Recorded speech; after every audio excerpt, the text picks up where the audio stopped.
शतक महोत्सवी श्री मुरुघराजेंद्र वीर शिवलिंगायत बोर्डिंग सांगली आयोजित जगज्योती महात्मा बसवेश्वर महाराज जयंती उत्सव सप्ताह या ठिकाणी मोठ्या दिमाखामध्ये सुरू आहे. बसव व्याख्यानमालेमधील आज आपण या ठिकाणी 6वं पुष्प गुंफतोय. परमणे अण्णा पण बसव मंचावरती यायचं आहे. अण्णा परमणे अण्णा संजय परमणे साहेब आपण मंचावरती यायचं आहे. आज आपण या ठिकाणी बसव व्याख्यानमालेमधील 6वं पुष्प गुंफतोय. आजचं 6वं पुष्प माननीय प्राध्यापक डॉक्टर VN तथा विलास शिंदे सर, कुलसचिव शिवाजी विद्यापीठ कोल्हापूर, शरण साहित्यातील पर्यावरण विषयक विचार या विषयावर ते आपल्याला आज या ठिकाणी व्याख्यान देणार आहेत. त्यांचं बसव मंचावरती आगमन झालं आहे. त्यांचं एकदा स्वागत करूया जोरदार टाळ्या वाजवून. डॉक्टर VN तथा विलास शिंदे तसंच सर्व मंचावरील उपस्थित मान्यवर यांना मी विनंती करतो की जगज्योती महात्मा बसवेश्वर महाराजांच्या प्रतिमेचं पूजन करून दीपप्रज्वलन करून आजच्या या बसव व्याख्यानमालेमधील 6व्या पुष्पाचा उद्घाटन सोहळा संपन्न करावा अशी मी त्यांना विनंती करतो.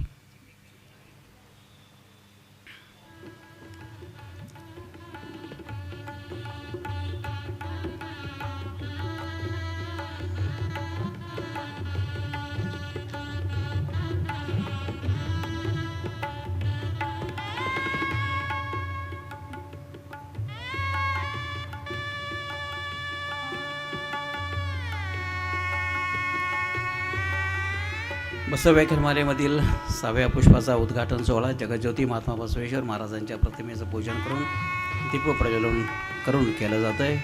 आज या ठिकाणी क्रीडाई असोसिएशनचे अध्यक्ष मान्य जयराजजी सगळे उपस्थित आहेत. त्यांचंही स्वागत आहे. त्याचप्रमाणे संजय अण्णा परमणे यांचंही स्वागत आहे. लिंगायत बोर्डिंगचे अध्यक्ष सुशीलरावजी हडदरे, उपाध्यक्ष अशोकरावजी पाटील, ज्येष्ठ संचालक सुरेश अण्णा गेवारे, ऑनररी सेक्रेटरी सुनीलरावजी कोरे, सर्व महिला पदाधिकारी यांच्या सन्माननीय अशा उपस्थितीमध्ये आजच्या या बसव व्याख्यानमालेमधील 6व्या पुष्पाचा उद्घाटन सोहळा या ठिकाणी संपन्न होतो आहे. जोरदार टाळ्या वाजत राहिल्या पाहिजेत.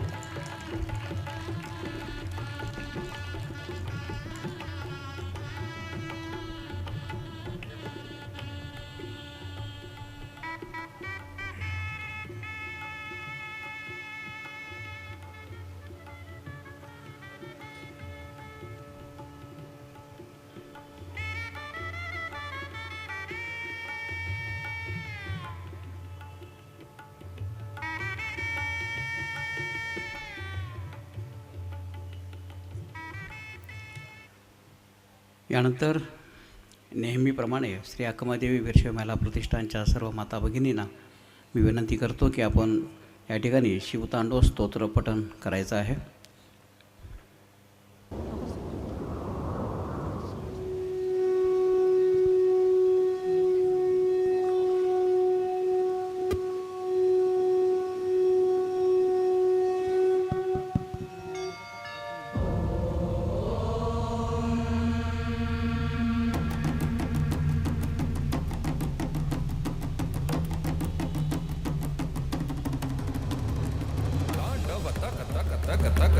शंभुगिरिवर कर डमरू टिमिकी टिमिकी टिमि डिगि डिगि डिगि डिगि डिगि डिगि प्रज्वलित तेजत्तय लोचन ज्वालमाल उदति आगत धस्स गिदरा उदर भय कंपित त्रिभुवन त्राहि त्राहि कर अग जग धागड़ तक तुम कड़ तक दाग दिगल धा धा धा धा धागड़ तक तुम कड़ तक दाग दिगल धा धा धा धा धागड़ तक तुम कड़ तक दाग दिगल धा धा धा धा. मृत्युंजय वरदाता हे महादेव, नटराज राज नमो हे महादेव, काशी के विश्वनाथ हे महादेव, हर हर में है जो बसा शंभु महादेव, हर हर में है जो बसा रुद्र महादेव, हर हर में है जो बसा शिव महादेव. जटाटवी गलज्जल प्रवाह पावित स्थले गले वलंब्य लंबितांबुजंग तुंग मालिकां डमड्डमड्डमड्डमन्निनाद वड्डमर्वय चकार चंड तांडवं तनोतु न शिव शिवम्. कटाह संभ्रम भ्रमन्निलिम्प निर्झरी विलोलवीचि वल्लरी विराजमान मूर्धनि दगद्दगद्दगज्ज्वलल्ललाटपट्ट पावके किशोर चन्द्रशेखरे रति प्रतीक्षणं मम धराधरेन्द्र नन्दिनी विलास बन्धु बन्धुरस्फुर दिगन्त सन्तति प्रमोदमान मानसे कृपा कटाक्ष धोरणी निरुद्ध दुर्धरापदि क्वचित् दिगम्बरे मनो विनोद मे तु वस्तुनि जटाभुजङ्ग पिङ्गल स्फुरत्कणामणि प्रभा कदम्ब कुङ्कुमद्रव प्रलिप्त दिग्वधूमुखे मदान्ध सिन्दूर स्फुरत्वगुत्तरीय मेदुरे मनो विनोदमद्भुतं बिभर्तु भूतभर्तरी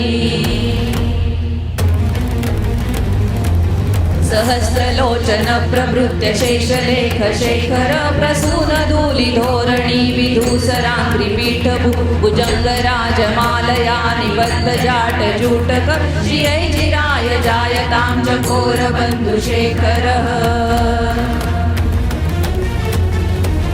ललाट चत्वरज्वल धनञ्जय स्फुलिङ्गभानि पीतपञ्चसायकं नमन्निलिम्पनायकं सुधामयूखलेखया विराजमान शेखरं महाकपालि सम्पदे शिरोजटालमस्तु नः कराल भाल पट्टिका धगज्ज्वल धनञ्जयाहुतीकृत प्रचण्ड पञ्चसायके धराधरेन्द्र नन्दिनी कुचाग्र चित्रपत्रक प्रकल्पनैक शिल्पिनी त्रिलोचने रतिर्मम कराल भाल पट्टिका धगज्ज्वल धनञ्जयाहुतीकृत प्रचण्ड पञ्चसायके धराधरेन्द्र नन्दिनी कुचाग्र चित्रपत्रक प्रकल्पनैक शिल्पिनी त्रिलोचने रतिर्मम नवीन मेघमण्डली निरुद्ध दुर्धर स्फुरत् कुहूनिशीथिनी तम प्रबन्ध बद्ध कन्दर निलिम्ब निर्झरीधर स्तनोतु वृत्ति सिन्दूर कलानिधान बन्धुर श्रियं जगद्दुरन्दरः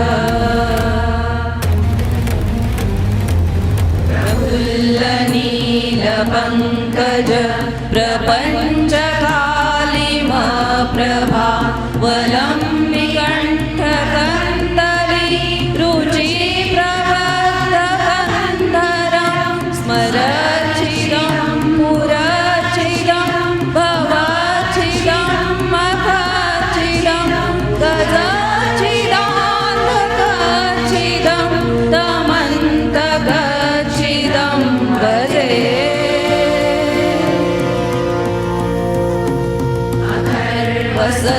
सर्वमङ्गला कलाकदम्बमञ्जरी रसप्रवाह माधुरी विजृम्भणा मधुव्रतं स्मरान्तकं पुरान्तकं भवान्तकं मखान्तकं गजान्तकान्तकान्तकं तमन्तकान्तकं भजे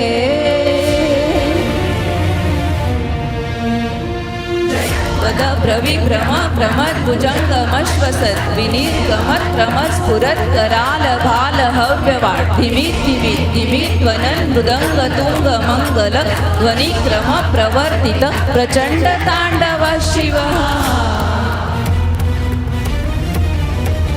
जयद्वद प्रविभ्रम प्रमद्भुजङ्गमश्वसत् विनिर्गमत्क्रमस्फुरत् कराल भाल हव्यवाट् धिमित् मृदङ्ग तुङ्ग मङ्गल ध्वनिक्रम प्रवर्तित प्रचण्ड ताण्डव शिवः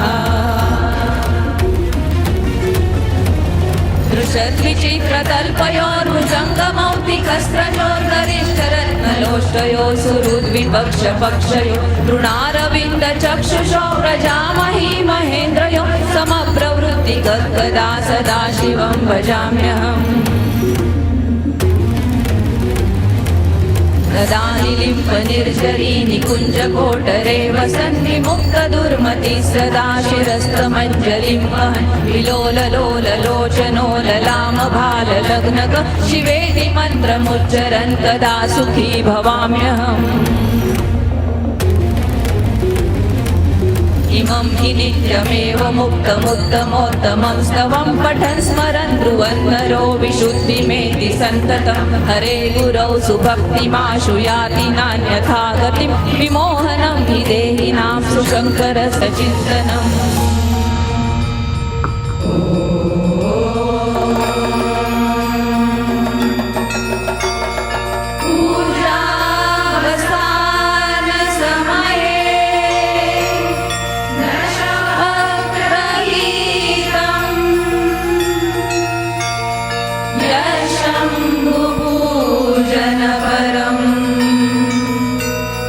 पठति प्रदोषे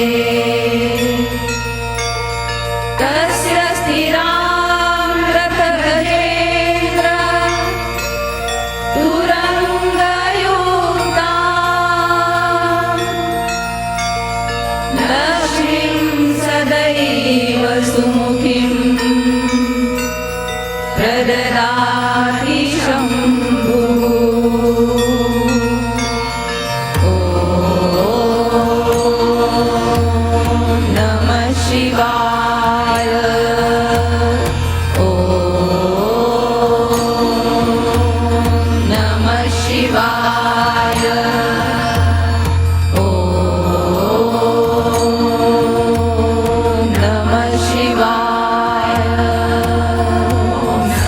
शिवाय ॐ नमः शिवाय ॐ नमः शिवाय ॐ नमः शिवाय ॐ नमः शिवाय ॐ नमः शिवाय ॐ नमः शिवाय ॐ नमः शिवाय ॐ नमः शिवाय ॐ नमः शिवाय ॐ नमः शिवाय ॐ नमः शिवाय ॐ नमः शिवाय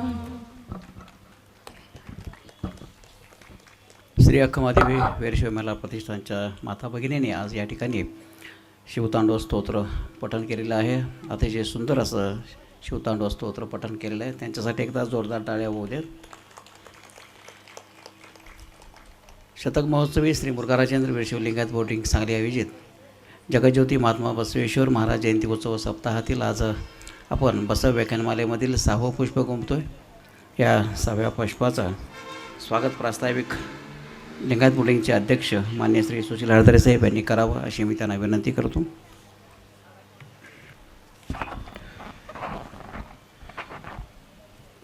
श्री मुरुघराजेंद्र वीरशैव लिंगायत बोर्डिंग सांगली आयोजित जगज्योती महात्मा बसवेश्वर महाराज जयंती उत्सव सप्ताह या निमित्तानं व्यासपीठावर उपस्थित असलेले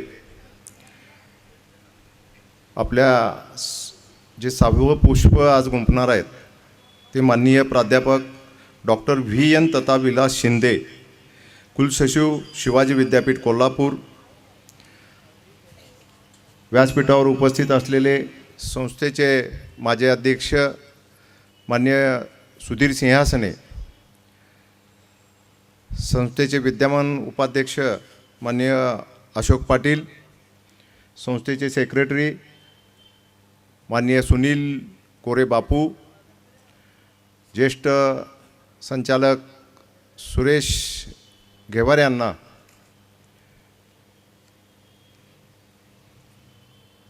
संजय परमने साहेब, माननीय जयराज सगरे, की समोर जे आपलं महादेव मंदिराचा जो जीर्णोद्धार चालू आहे हा जीर्णोद्धार त्यांच्या मार्गदर्शनाखाली सुरू आहे आणि अत्यंत चांगलं काम सगरे साहेबांच्या मार्गदर्शनाखाली लिंगायत बोर्डिंगचे सर्व पदाधिकारी व ट्रस्टी कार्यरत आहेत. तसेच या उत्सव समितीचे प्रमुख माननीय श्री रोहित हिरदुगी, प्रसिद्धी समितीचे प्रमुख माननीय अमृत चौगुले साहेब, महिला समिती प्रमुख सौ अनुपमा मानेपुरे, लिंगायत बोर्डिंगच्या ट्रस्टी व मुरुघराजेंद्र वीरशैव लिंगायत बोर्डिंग सांस्कृतिक विभागाच्या प्रमुख अध्यक्षा माननीय सविता आरळी वहिनी, उपाध्यक्ष राजेश साबणे, ज्यांच्या नेतृत्वाखाली किंवा ज्यांच्या आयोजनाखाली वर्षभर लिंगायत बोर्डिंगमध्ये कार्यक्रम सुरू असतात, त्या श्री अक्कम्मा देवी वीरशैव महिला प्रतिष्ठानच्या अध्यक्षा आशा कोरे वहिनी व त्यांच्या सर्व पदाधिकारी व सर्व सदस्य, तसेच व्यासपीठावर असलेले सर्व मान्यवर, तसेच उपस्थित महिला व बंधू भगिनींनो, तसेच उपस्थित असलेले माननीय संजय हिरेकर, आज ही व्याख्यानमाला सर आमचे माझे अध्यक्ष यांनी जवळजवळ 15-16 वर्षापूर्वी सुरू केली आणि ती अखंडपणे व्याख्यानमाला सुरू आहे. आज थोडी उपस्थिती आपल्याला कमी जाणवते. काल काय झालं की काल उशिरापर्यंत 11-11:30पर्यंत महिलांचा कार्यक्रम सुरू होता, परंतु थोड्याच वेळात पूर्ण खुर्च्या आपल्याला भरलेल्या दिसतील. तर ही व्याख्यानमाला सांगलीतली एक नावाजलेली व्याख्यानमाला आहे. महाराष्ट्रातले अत्यंत जे चांगले व्याख्याते आहेत त्यांनी या व्याख्यानमालेमध्ये येऊन आपले विचार मांडलेले आहेत. आपणही आज आमच्याकडे आलात, आम्ही आमचं भाग्य समजतो आणि इथं जे सर्व उपस्थित आहेत त्यांचंही सर्वांचं स्वागत करतो व थांबतो. जय हिंद, जय महाराष्ट्र, जय बसव. धन्यवाद साहेब.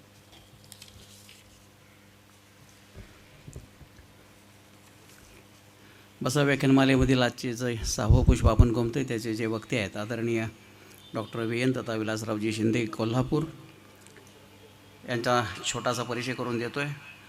ते कुलसचिव आहेत शिवाजी विद्यापीठ कोल्हापूर, त्याचप्रमाणे स्वामी रामानंद तीर्थ मराठवाडा विद्यापीठाचे सुद्धा कुलसचिव आहेत नांदेड.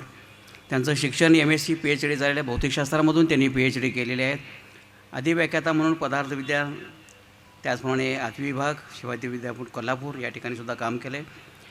एककांचा मानकरी, हिरव्या बोटांचे किमयागार असे घडले भारतीय शास्त्रज्ञ या पुस्तकांचे ते लेखन संपादक आहेत. तसेच विज्ञान तंत्रज्ञान पर्यावरण या विषयावर सुद्धा त्यांनी पुस्तकं लिहिली आहेत.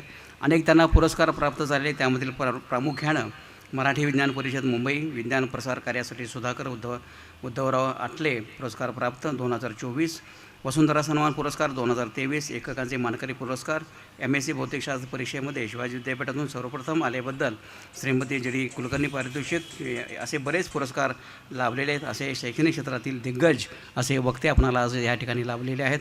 त्यांचा एक छोटासा सन्मान आपण या ठिकाणी करणार आहोत. लिंगायत बोर्डिंगचे विद्यमान उपाध्यक्ष मान्य श्री अशोकरावजी पाटील यांनी त्यांचा सन्मान करावा अशी मी त्यांना विनंती करतो.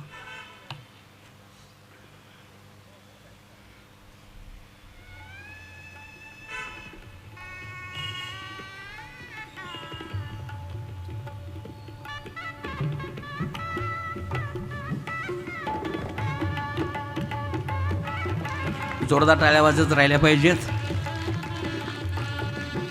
अतिशय शैक्षणिक क्षेत्रातील बुद्धिमान अशी व्यक्ती आज आपल्याला व्याख्याते म्हणून लाभलेली आहेत. जोरदार टाळ्या वाजत राहिल्या पाहिजे. त्यांचा सन्मान केला जातो आहे लिंगायत बोर्डिंगच्या वतीनं.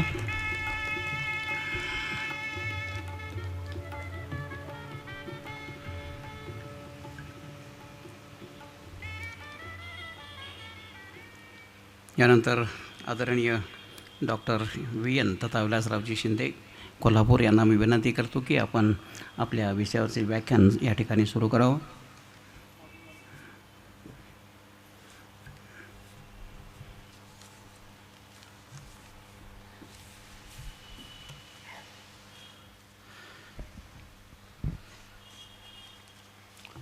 जगज्योती महात्मा बसवेश्वर महाराज जयंती उत्सव सप्ताहानिमित्त या ठिकाणी आयोजित बसव व्याख्यानमालेमध्ये शरण साहित्यातील पर्यावरण विषयक विचार या विषयावर मनोगत व्यक्त करण्यासाठी मला या ठिकाणी निमंत्रित करण्यात आलेलं आहे. या व्याख्यानाच्या निमित्तानं व्यासपीठावर उपस्थित या बोर्डिंगचे अध्यक्ष माननीय सुशीलजी हडदरे सर, उपाध्यक्ष अशोक पाटील सर, मानसचिव सुनील कोरे सर, माजी अध्यक्ष सुधीरजी सिंहासने, सुरेश गेहवारे सर, शिवाजी विद्यापीठाच्या अधिसभेचे सदस्य माननीय संजय परमाणे सर, त्याचप्रमाणे रोहित हिडदुग्गी, अमृत चौगुले, जयराज सगरेजी, महिला मंडळामध्ये सविता अरळी मॅडम, अनुपमा मानेपुरे मॅडम अध्यक्ष महिला समिती, त्याचबरोबर इतर सर्व उपस्थित बंधू आणि भगिनींनो, आजचा विषय पर्यावरण विषयक विचाराचा आहे आणि पर्यावरणाबद्दलची जाग हीच मुळात उशिरा येते. त्यामुळं अध्यक्ष साहेबांनी सांगितलं की आत्ता गर्दी फारशी नाही आहे, पण हळूहळू वाढेल याची खात्री आहे. पण फक्त भीती एकच आहे की पर्यावरणाचा विचार करताना जसा उशीर होत, आत्ता आपण अशा टप्प्यावरती आलो आहे की दररोजचा दिवस आपल्याला कालच्या दिवसापेक्षा जड वाटायला लागला आहे. दरवर्षीचा उन्हाळा मागच्या वर्षीचा बरा होता असं वाटायला लागला आहे. तीच परिस्थिती पर्यावरणाबद्दलचं कार्य करताना होऊ नये म्हणून या विषयावरती मी ज्या ठिकाणी संधी असेल त्या ठिकाणी विचार व्यक्त करत असतो. आपण माणूस म्हणून सगळीकडे वावरत असतो आणि मानव म्हणून आपल्याला आपला खूप अभिमान आहे. आपण या निसर्गातले सगळ्यात वेगळे घटक आहोत, निसर्गाचे स्वामी आहोत. अशा प्रकारची विचारसरणी आता भारतामध्ये हिंदद्वीप कल्पामध्ये सुद्धा सर्वांच्या वरती गारूड घालणारी ठरलेली आहे. मात्र आपण हे विसरतो की डार्विन नावाचा एक शास्त्रज्ञ होता आणि त्याने सांगितलं की माणूस आणि माकड हे सगळे एकाच गटातून आलेले आहेत. वानराचा नर झालेला आहे. आणि आज विज्ञानाच्या दृष्टीनं डार्विनच्या काळामध्ये जे तंत्रज्ञान उपलब्ध नव्हतं त्या तंत्रज्ञानातून चाचण्या केल्यानंतर सुद्धा असं लक्षात आलं की माणूस आणि चिंपांझी हे एका कुळातून आलेले आहेत. चिंपांझी आजही दक्षिण आफ्रिकेमध्ये सापडतात, माणसं मात्र जगभर पसरली कारण त्यांनी 4 पायावरती चालायचं सोडून देऊन 2 पायावरती चालायला सुरुवात झाली. आमच्या भौतिकशास्त्राच्या अभ्यासानुसार कोणतीही वस्तू कमीत कमी स्थितीज ऊर्जेच्या अवस्थेत राहायचा प्रयत्न करते. आता हे थेट भौतिकशास्त्रातला नियम सांगितला तर समजायला अवघड जातो, पण जमिनीच्या पृष्ठभागाच्या जवळ राहायचा प्रयत्न करते.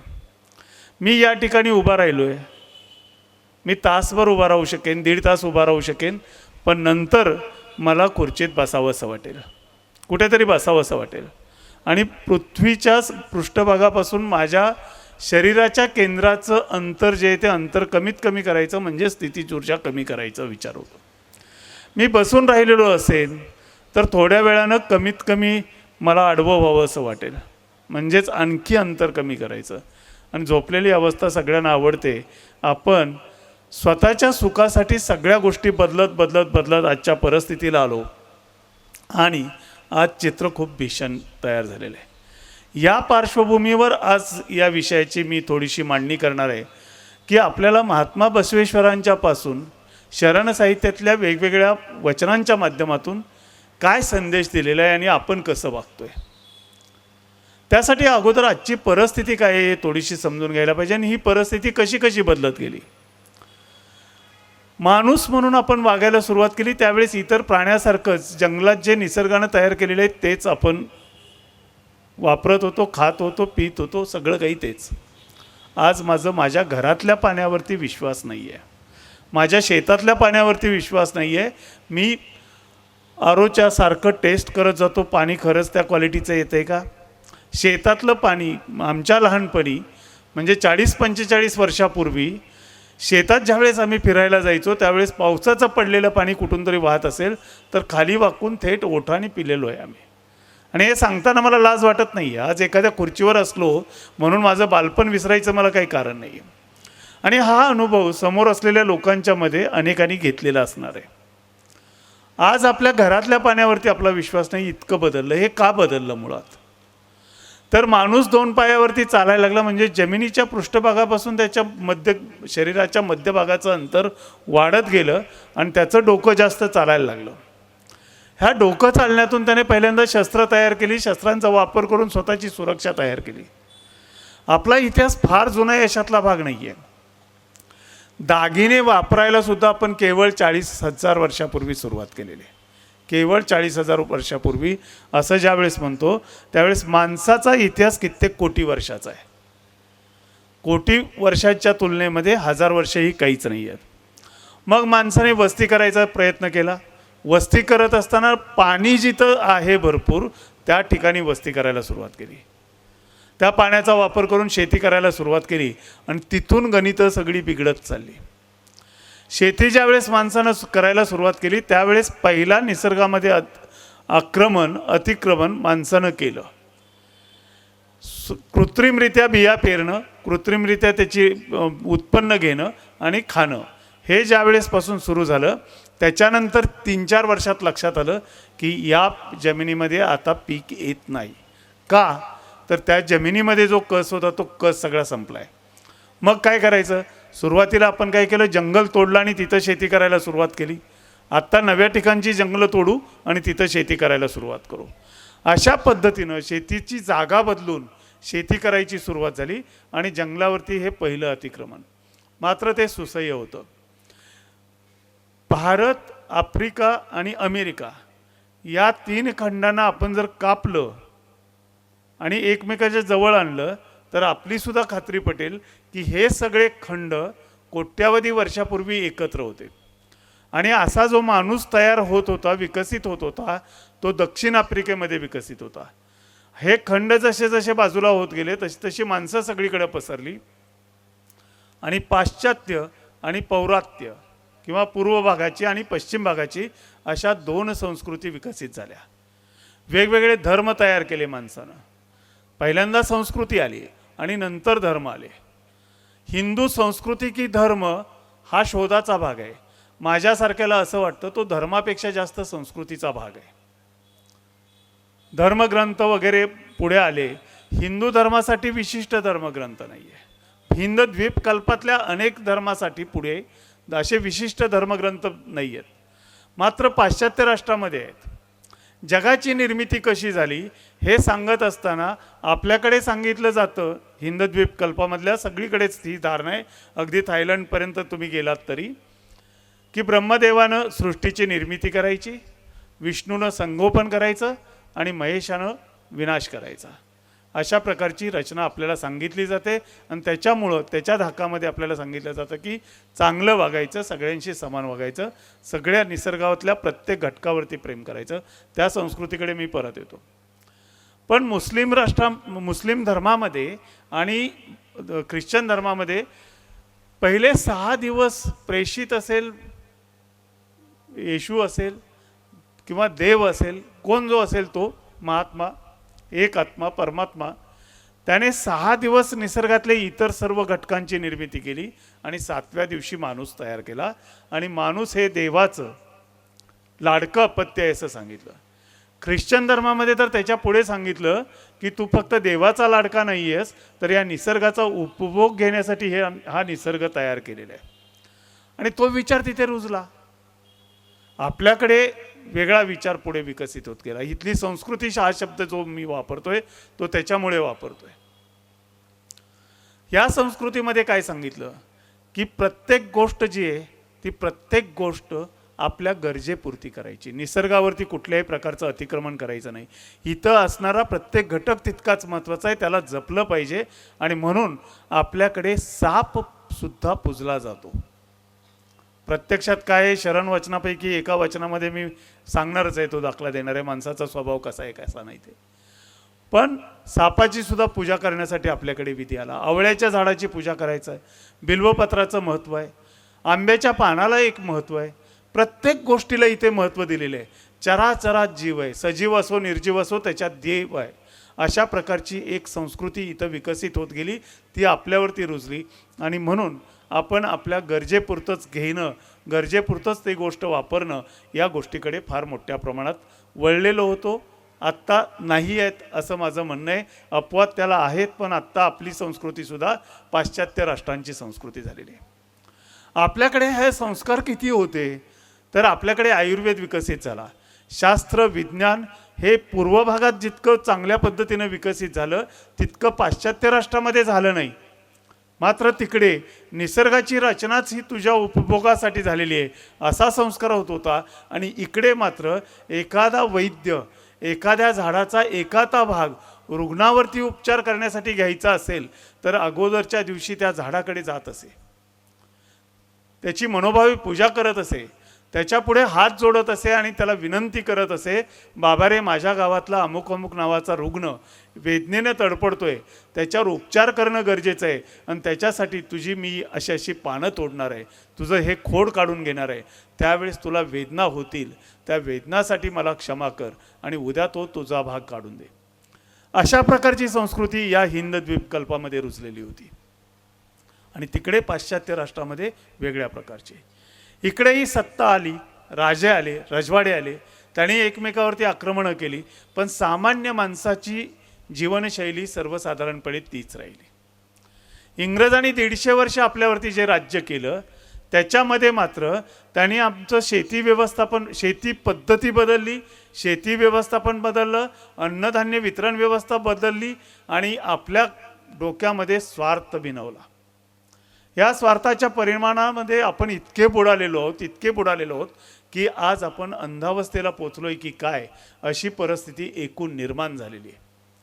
आम्हाला आमच्या स्वार्थापलीकडे काहीच वाटत नाही आणि मग आम्ही आत्ता व्रतवैकल्य सुद्धा जी करतो ती उपचारापुरती करतो.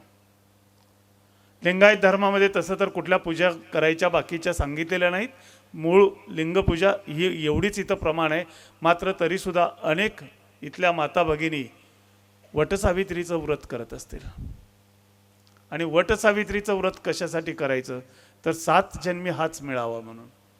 एका जन्मात कंटाळलेले नाहीत हे बघून मला खूप आश्चर्य वाटतं. असू देत, तो भाग वेगळा. मात्र आता ही वटपूजा करत असताना सुद्धा वडाची फांदी घ्यायची आणि त्याची पूजा करायची संस्कृती रुजायला लागली. म्हणजे हा फक्त उपचारापुरता भाग राहिलेला आहे, दाखवण्यासाठीचा भाग झालेला आहे. अंतःकरणातून काहीच नाही. आम्ही दिखाव्यासाठी सगळ्या गोष्टी करतोय. आणि दिखाव्यासाठी गोष्टी करण्याची संस्कृती तर आत्ता सोशल मीडियाच्या जमान्यामध्ये इतकी रुजलेली आहे. समजा याच्यातल्या साधारणपणे मध्यम वयीन महिला असतील, पुरुष असतील, यांना एखाद्या चांगल्या पर्यटन स्थळाला नेलं तर काय घडतं बघा. पर्समधून आणि खिशातून पटकन हे इन्स्ट्रुमेंट निघतं. सेल्फी काढल्या जातात, दुसऱ्याला फोटो काढायला लावले जातात. ते काढल्यानंतर पटकन आपल्या सोशल मीडिया अकाउंटला टाकले जातात. इथपर्यंतचा भाग ठीक आहे हो. नंतर 5 मिनिटानंतर आठवण येते किती जणांनी त्याला लाईक केलं आणि किती जणांनी कॉमेंट केल्या. एवढ्यावरती थांबत नाही. पुन्हा 10 मिनिटांनी आठवण येते, हा शेजारणीनं बघितलंय का नाही. शेजारणीनं बघितला नसेल तर डोक्यात काहूर सुरू होतं, कशात एवढी अडकली आहे काय माहीत आहे, माझं एवढं चांगलं स्टेटसचा फोटो तिनं अजून बघितलेला नाही. आपण त्या पर्यटन स्थळाचा आनंद घ्यायला त्या ठिकाणी गेलोय का आपण त्या ठिकाणी गेलोय हे जगाला सांगण्यासाठी गेलोय, हा प्रश्न महत्त्वाचा आहे. म्हणजे आपण स्वतःच्या करणीची जाहिरात करण्यासाठी आज जगायला लागलोय. इतकं स्थित्यंतर घडत गेलेलं आहे. आणि हे फक्त तरुण मुलांच्या मध्ये नाही आहे. दुर्दैवानं आज ते मध्यम वयीन लोकांच्यापर्यंत फार वेगानं पसरलेलं आहे. अशा कालखंडामध्ये आपण जगतोय. आणि त्याच्यामध्ये इंग्रजांनी 150 वर्ष राज्य करत असताना आपल्यावरती संस्कृती लादली आणि त्या संस्कृतीतून आपल्या मनामध्ये नसानसामध्ये स्वार्थ चांगल्यापैकी भरलेला आहे. आमच्या घरात एक वादाचं कारण नेहमी होतं. मुलगा, मुलगी आणि सौभाग्यवती एका बाजूला असतात आणि मी दुसऱ्या बाजूला असतो. पर्यावरणाचे विचार करणारे नेहमीच एकटे पडतात. वाद कशावरून चालू असतो तर 2 BHKचं स्वतःचं घर आहे, ते आत्ता 3 BHK किंवा 4 BHK घ्यायचं. म्हणलं कशासाठी घ्यायचं तर पाहुणे आले तर त्यांना कुठं ठेवायचं. म्हणलं आहे ना, विद्यापीठाचं गेस्ट हाऊस आहे, रिटायर झालो तरी विद्यापीठ गेस्ट हाऊस देतं रिटायर्ड लोकांच्या नातेवाईकांना विनंती केल्यानंतर. खातील, पितील, जेवतील आणि आले पाहुणे तर जातील. बरं, मुलीचं लग्न झालंय, मुलगा परदेशात शिकतोय, आत्ता राहतोय आम्ही दोघंच, तरीसुद्धा 3 BHK 4 BHK घर घ्यायचं. बरं घेतलं, पुन्हा ते साफ करणार कोण, त्यासाठी मोलकरीण बघायची, मग तिच्यावरती लक्ष ठेवायचं, त्यासाठी CCTV बसवायचे, सगळ्या गोष्टी पुढे येतात. मुळात गरज आहे का या गोष्टीची हा विचार न करता आज एवढं नाही आमच्या घरातला वाद थांबतो. मात्र महाराष्ट्रामध्येच एक सन्माननीय उद्योगपती आहेत, त्यांचं 3000 खोल्यांचं घर आहे. आता 3000 खोल्यांच्या घराची बातमी वाचल्यानंतर मी डोकं खाजवायला लागलो. म्हणलं विचार केला, घरातल्या सौभाग्यवतीला, घरमालकिनीला गृहलक्ष्मी म्हणतात. या 3000 खोल्यांच्या उंबऱ्याला ह्या गृहलक्ष्मीचे पाय तरी लागलेले असतील का? अजून उत्तर मिळालेलं नाही आणि मीही जास्त खोदात जाऊन शोधायचा प्रयत्न केलेला नाही. मात्र इतका स्वार्थ आपल्यामध्ये आलेला आहे की आपण गरजेपेक्षा जास्त आपल्याकडे का तर आमच्या श्रीमंतीचं, थाटाचं, आमच्या वैभवाचं प्रदर्शन करणं खूप लोकांना आवडायला लागले. हा स्वार्थ पटावा याच्यासाठी मी एक गोष्ट सांगत असतो. 3 पिढ्याची गोष्ट आहे, मात्र काही मिनिटात, 3-4 मिनिटातच मी सांगत असतो. हा स्वार्थ किती आमच्या रक्तात भिनलेला आहे. तर ही इंग्रज काळातलीच गोष्ट आहे, कारण इंग्रजांनीच आमच्यावरती हे गारूड सगळं घातलेलं आहे.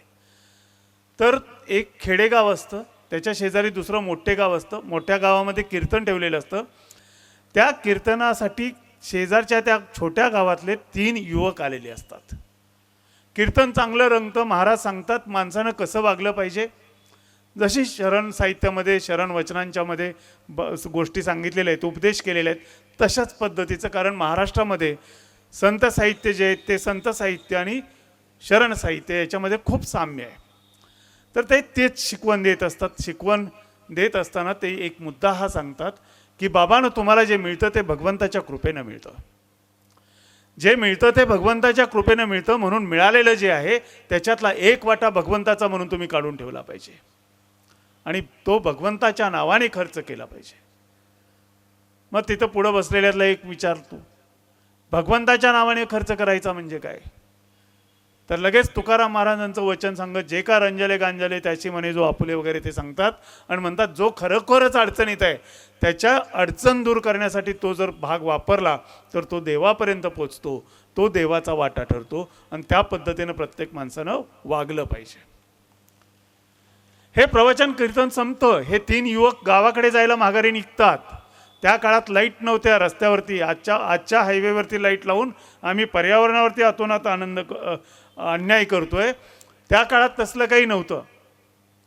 हे 3 युवक निघतात. परत जाताना पायवाट असते. पायवाटेवरून हे 3 युवक जात असताना एका ठिकाणी पायाला काहीतरी ठेचकाळतं. ठेचकाळल्यानंतर खनखन आवाज येतो. त्या काळातलं सोनं होतं. नुसत्या आवाजावरून ते म्हणतात अरे काहीतरी सोन्याचं दिसतंय. तो कडेचा युवक खाली वागतो, उचलतो, तर त्याच्या लक्षात येतं सोन्याच्या मोहराने भरलेली पिशवी आहे. हे 3 मित्र ते पिशवी घेऊन थोडं पुढं जायला लागतात. त्यावेळेस दुसरा म्हणतो, अरे बाबा आपण 3 जण आलो म्हणून ही पिशवी सापडली, खरं आहे की नाही? तो म्हणतो खरं आहे. मग आता या पिशवीतल्या याच्यावरती 3घाचा वाटा झाला पाहिजे. मान्य करतात. त्या काळात निदान एवढं सौजन्य होतं. आजच्या इतकं भिनलेलं नव्हतं की माझ्या भावापेक्षा मी श्रीमंत झालो पाहिजे, मात्र त्यासाठी भावाचा ऊस पेटला पाहिजे, असलं त्या काळात नव्हतं. ते म्हणतात ठीक आहे 3घात वाटून घ्यायलाच पाहिजे, कारण आपण 3घं होतो म्हणूनच आलो, घेऊया 3घात वाटून. थोडं पुढं गेल्यानंतर तिसरा म्हणतो अरे पण आपल्याला कीर्तनात काय सांगितलं की त्याच्यामध्ये एक देवाचा वाटा असतो, हे देवाची कृपा म्हणूनच आपल्याला भेटले, देवाचा वाटा काढला पाहिजे. तो म्हणतो काढला पाहिजे. 3घांचं एकमत होतं. घरी येतात. घरी आल्यानंतर देवाचा वाटा कसा काढायचा याच्यावर चर्चा सुरू होते. घरातून बायकोला बोलावलं जातं त्या युवकाच्या. तिला सांगितलं जातं बांगडी काढून दे. बांगडी काढून घेतात, मध्ये ठेवतात. 3घं जण हातात मोहरा घेतात, वर उधळतात. बांगडीच्या आतमध्ये पडलेल्या देवाच्या बाहेर पडलेल्या आपण 3घांनी वाटून घ्यायच्या. हा पहिला भाग. इंग्रजांच्या राजवटीमध्ये आपल्यात स्वार्थ भिनायला सुरुवात झाली, त्यातला पहिला टप्पा होता. दुसऱ्या टप्प्यात असेच 3 युवक जातात, कीर्तन ऐकतात, तोच प्रवचन, तेच बोध सगळं घेऊन परत येत असतात. परत येताना सोन्याच्या मोहरा सापडतात. गावाच्या वेशीवर येतात. वेशीवर आल्याबरोबर कोतवालाला निरोप दिला जातो, बोलावलं जातं. पुढच्या चौकापर्यंत जाईपर्यंत कोतवाल येतो. त्याला सांगितलं जातं गावाभोवती एक छान रिंगण मार. दुसऱ्याला कळत नाही रिंगण कशासाठी, तर ते सांगतात देवाचा वाटा काढायचा आहे.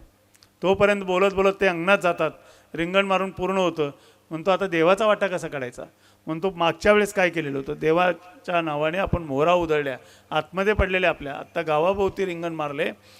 मागच्या वेळेस बाहेर पडलेल्या मोहरा जास्त होत्या, म्हणून आत्ता आपण बाहेर पडलेल्या मोहरा देवाला देऊया, आपण मोहरा उधळूया. गावाच्या भोवती जे रिंगण आहे त्याच्या बाहेर पडलेल्या देवाच्या आतल्या आपल्या. तिसरं जनरेशन असंच देवाचा वाटा काढण्यापर्यंत येतं आणि देवाचा वाटा कसा काढायचा याच्यासाठी ना बांगडी मागवली जाते, ना रिंगण मारायला सांगितलं जातं.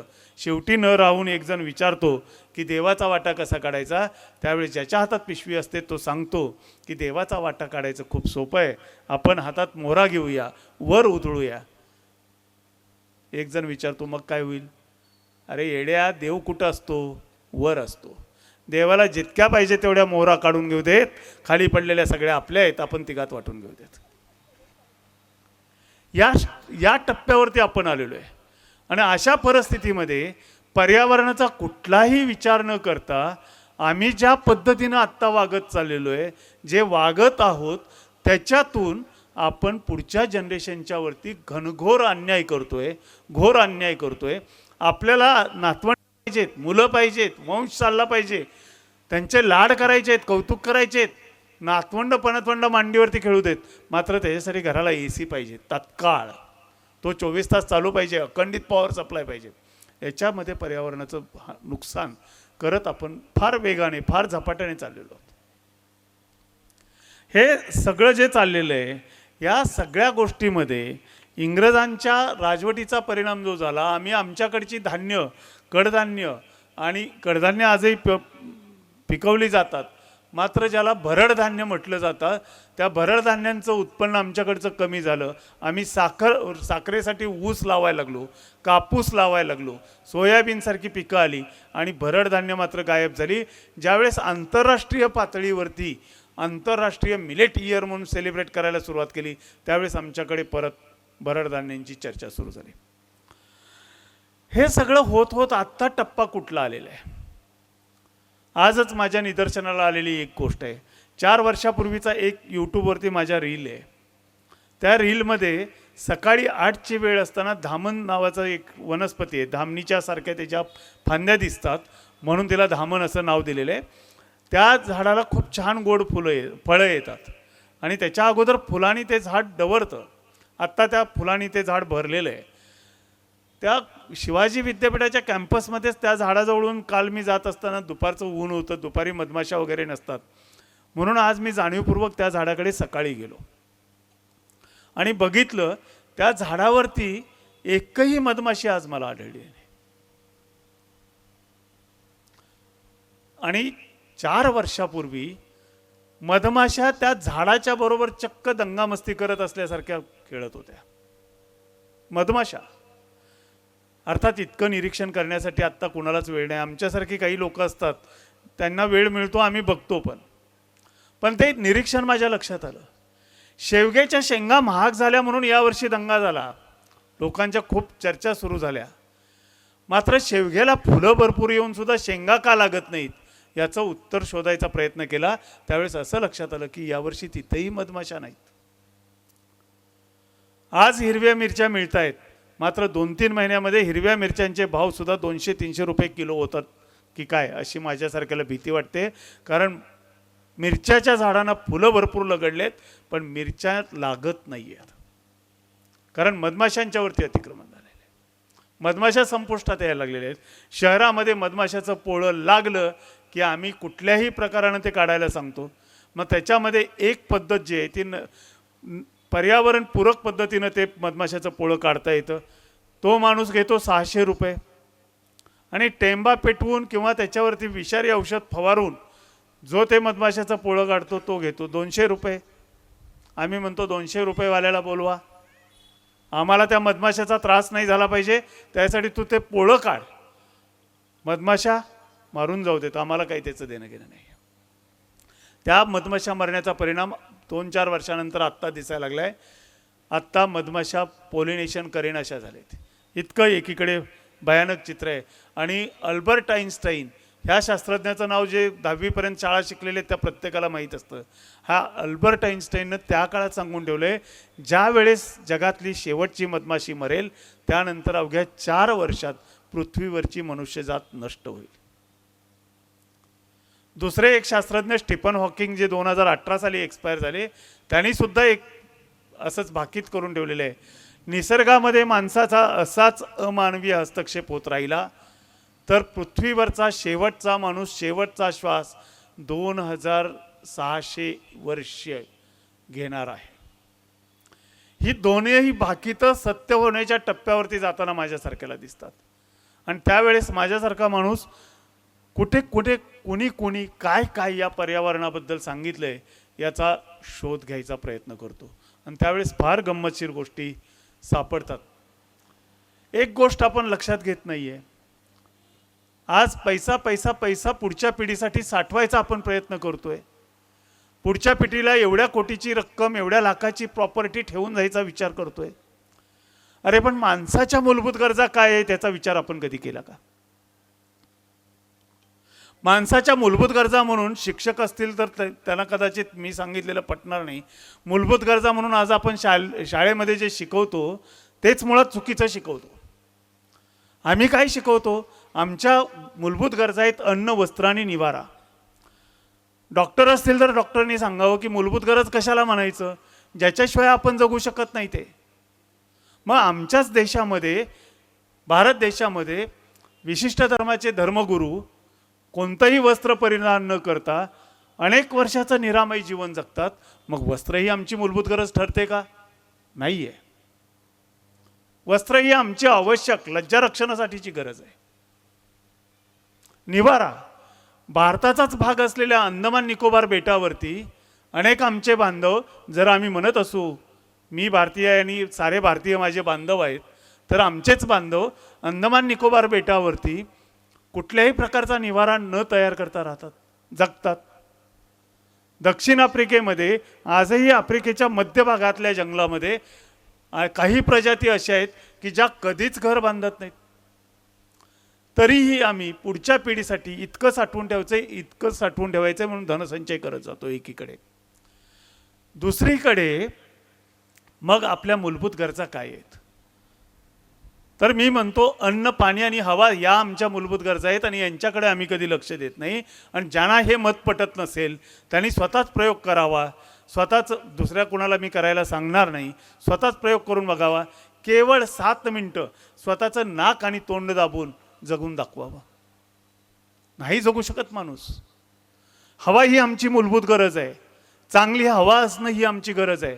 मात्र आम्हाला आता त्याचा विसर पडलेला आहे. आम्हाला ते कोणी सांगितलं नाही असं आम्ही म्हणतो. मात्र आपल्याला हे सगळं अनेकांनी सांगितलेलं आहे आणि त्यामध्ये शरण साहित्य सुद्धा येतं. पाणी ही आमची मूलभूत गरज आहे. मात्र आम्हाला कोणी पाणी मूलभूत गरज आहे हे सांगितलंच नाही. ज्याला पटत नसेल त्यांनी 21 दिवस निर्जळी उपवास करून बघावा. खरं सांगायचं झालं तर लिंगायत धर्मामध्ये उपवास तसा मानलेलाच नाही आहे. उपवास करायचाच नाही आहे. देहाला कष्ट देऊन कुठली गोष्ट करायची नाही सांगितलेलं आहे. मात्र कष्ट हाच परमेश्वर आहे हे पण सांगितलेलं आहे. काय कवे कैलास. पर्यावरण स्नेही पहिला संदेश कुठला असेल? शरणांनी सांगितलेला किंवा बसवण्णांनी सांगितलेला तर तो काय कवे कैलास. म्हणजे कायम तू कार्यरत राहिला पाहिजे, कामात राहिलं पाहिजे. आणि हे कष्ट कमी करण्यासाठी पाश्चात्य राष्ट्र प्रत्येक शोध लावत गेले. आणि कष्ट कमी करण्यासाठी जे शोध लावत गेले ते शोध स्वीकारायची हिंदद्वीप कल्पातली संस्कृती नव्हती. मात्र ह्या 150 वर्षाच्या राज्यामध्ये आमच्यामध्ये ती त्यांनी पूर्ती उतरवली. आणि आम्ही आमच्या मूळ शिकवणीकडे विसरून ती सगळी विसरून त्यांच्या संस्कृतीतून आलेल्या ह्या एका बोधाच्या पाठीमागे पळत सोडलो. एका वचनामध्ये काय म्हटलेलं ते तरी आपण लक्षात घ्यायला पाहिजे. व्याधे मारुनी अनिता एक ससा, व्याधे मारुनी अनिता एक ससा, जन मोजती तयासी दाम खासा. एखाद्या पारध्यानं, एखाद्या शिकाऱ्यानं जर ससा मारून आणला, हातात असा पकडून तो चाललेला असेल तर त्या सशाला विकत घ्यायला, चांगले पैसे द्यायला अनेक लोक तयार असतात. परी कलेवर जरी भूपालाचे, नाही पहा एका कवडी मोलाचे. मारलेल्या सशाला पैसे मोजायला तयार आहेत. मात्र राजा जरी मेला तरी त्याचं मोल हे एका कवडीचं सुद्धा नाही आहे. हे आम्हाला अजूनही कळत नाही. आम्ही स्वतःसाठी पेक्षा पुढच्या 7 पिढ्यासाठी सगळं काही जमा करून ठेवायचा याचा विचार करतोय आणि याच्यामध्ये निसर्गाला ओरबाडत चाललेलो आहे. रे सशाहून अतिहीन नरजीवन, आमुच्या कुडल संगास जा श्रद्धेने शरण. इथे एक गोष्ट आपण लक्षात घेतली पाहिजे की थेट निसर्गाचा पर्यावरणाचा संदेश हा फार कमी वचनातून आपल्याला पाहायला मिळतो. मात्र वारकरी संप्रदायातली ज्या अभंग रचना आहेत त्यांच्यामध्ये दाखल्याची परंपरा सुद्धा इथूनच आली असावी असं माझ्यासारख्याला वाटतं. कारण कालखंड पाहता आणि महात्मा बसवेश्वरांचं कार्यक्षेत्र जे पहिलं होतं किंवा मूळ गाव ज्या ठिकाणी त्यांनी त्यांचं कर्तृत्व गाजवलं ते म्हणजे मंगळवेढा, तो भाग महाराष्ट्रातला. आणि शेवट ज्यावेळेस आला, बसवेश्वरांनी शेवटी ज्यावेळेस सांगितलं त्यावेळेस सगळे शरणशरणी वेगवेगळ्या ठिकाणी गेले, वेगवेगळ्या ठिकाणी राहायला लागले आणि त्याच्यातून हा धर्म अनेक गावामध्ये, अनेक ठिकाणी, अनेक भागामध्ये पसरलेले. ते त्या ठिकाणी जे काही अशा प्रकारे दाखल्यातून संदेश द्यायचा प्रयत्न केलेला आहे, भक्तिमार्ग सांगायचा प्रयत्न केलेला आहे, त्या ठिकाणी त्यांचं निसर्गाचं सूक्ष्म आकलन, निसर्गाप्रती आपण कसं राहावं या संदर्भातले दाखले जागोजागी दिलेले आहेत. आणि या ठिकाणी सांगितले मारलेल्या सश्याच्या किंवा मेलेल्या सश्याच्या प्रेताला किंवा देहाला किंमत आहे, पण इकडं राजा जरी असला तरी त्याचा मृतदेह जो आहे तो कवडी मोलाचा आहे.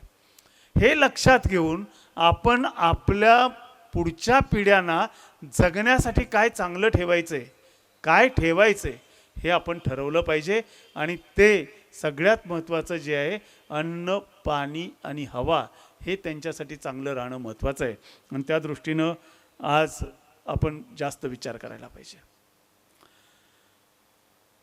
सशाहून हीन नरजीवन आहे असं सांगत असताना महात्मा बसवेश्वरच एका वचनामध्ये पुढचा जन्म माणसाचा मागत नाहीत.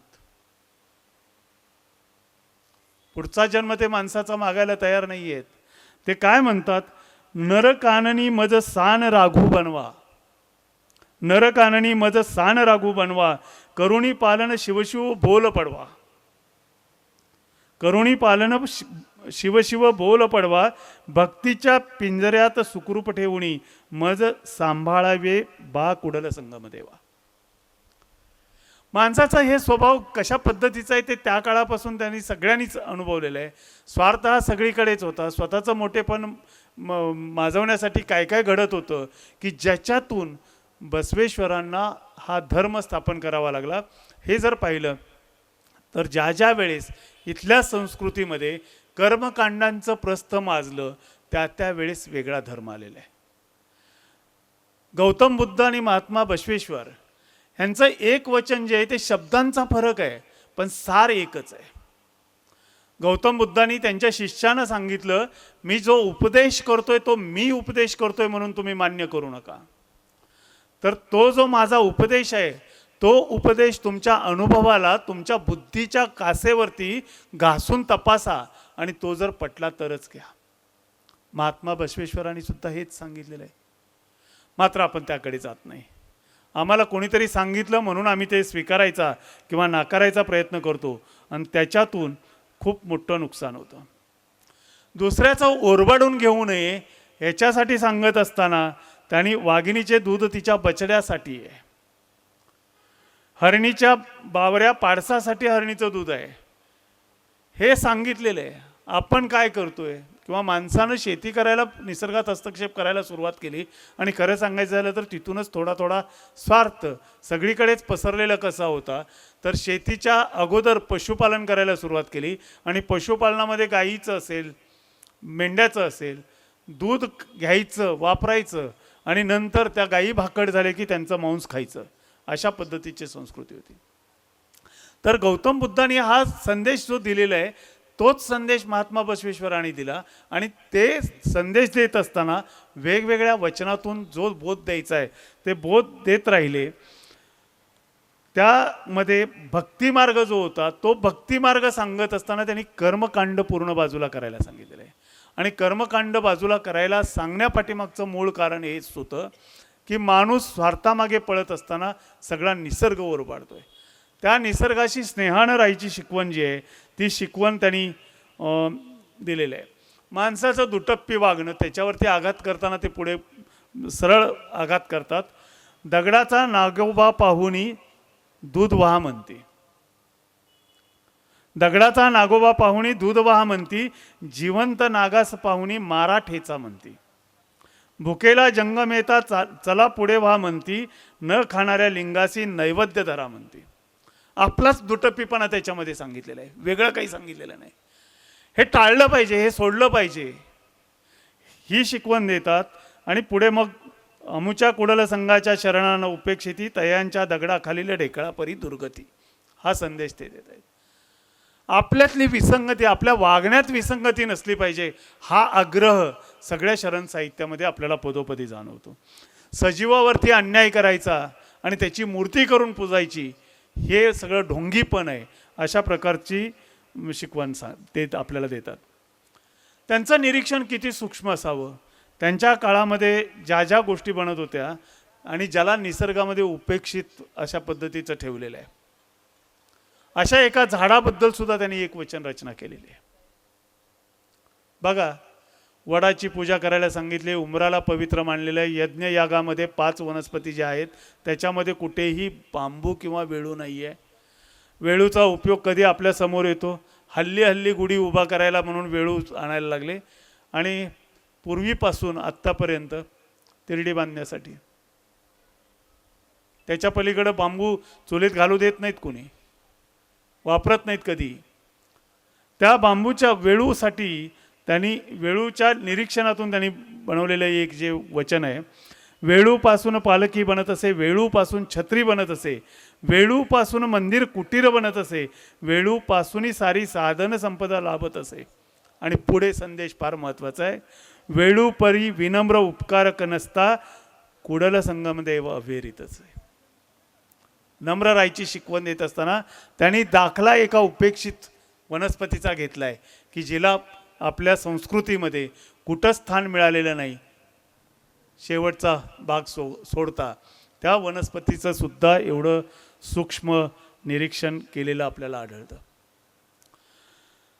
आपण जे ढोंगीपणा करतो त्याचा आणखी एक दाखला आणि त्या गोष्टीला कडाडून विरोध आहे. आणि मला शरण साहित्यामधलं तो भाग खूप आवडला, कारण ती गोष्ट मला कधीच आवडत नव्हती.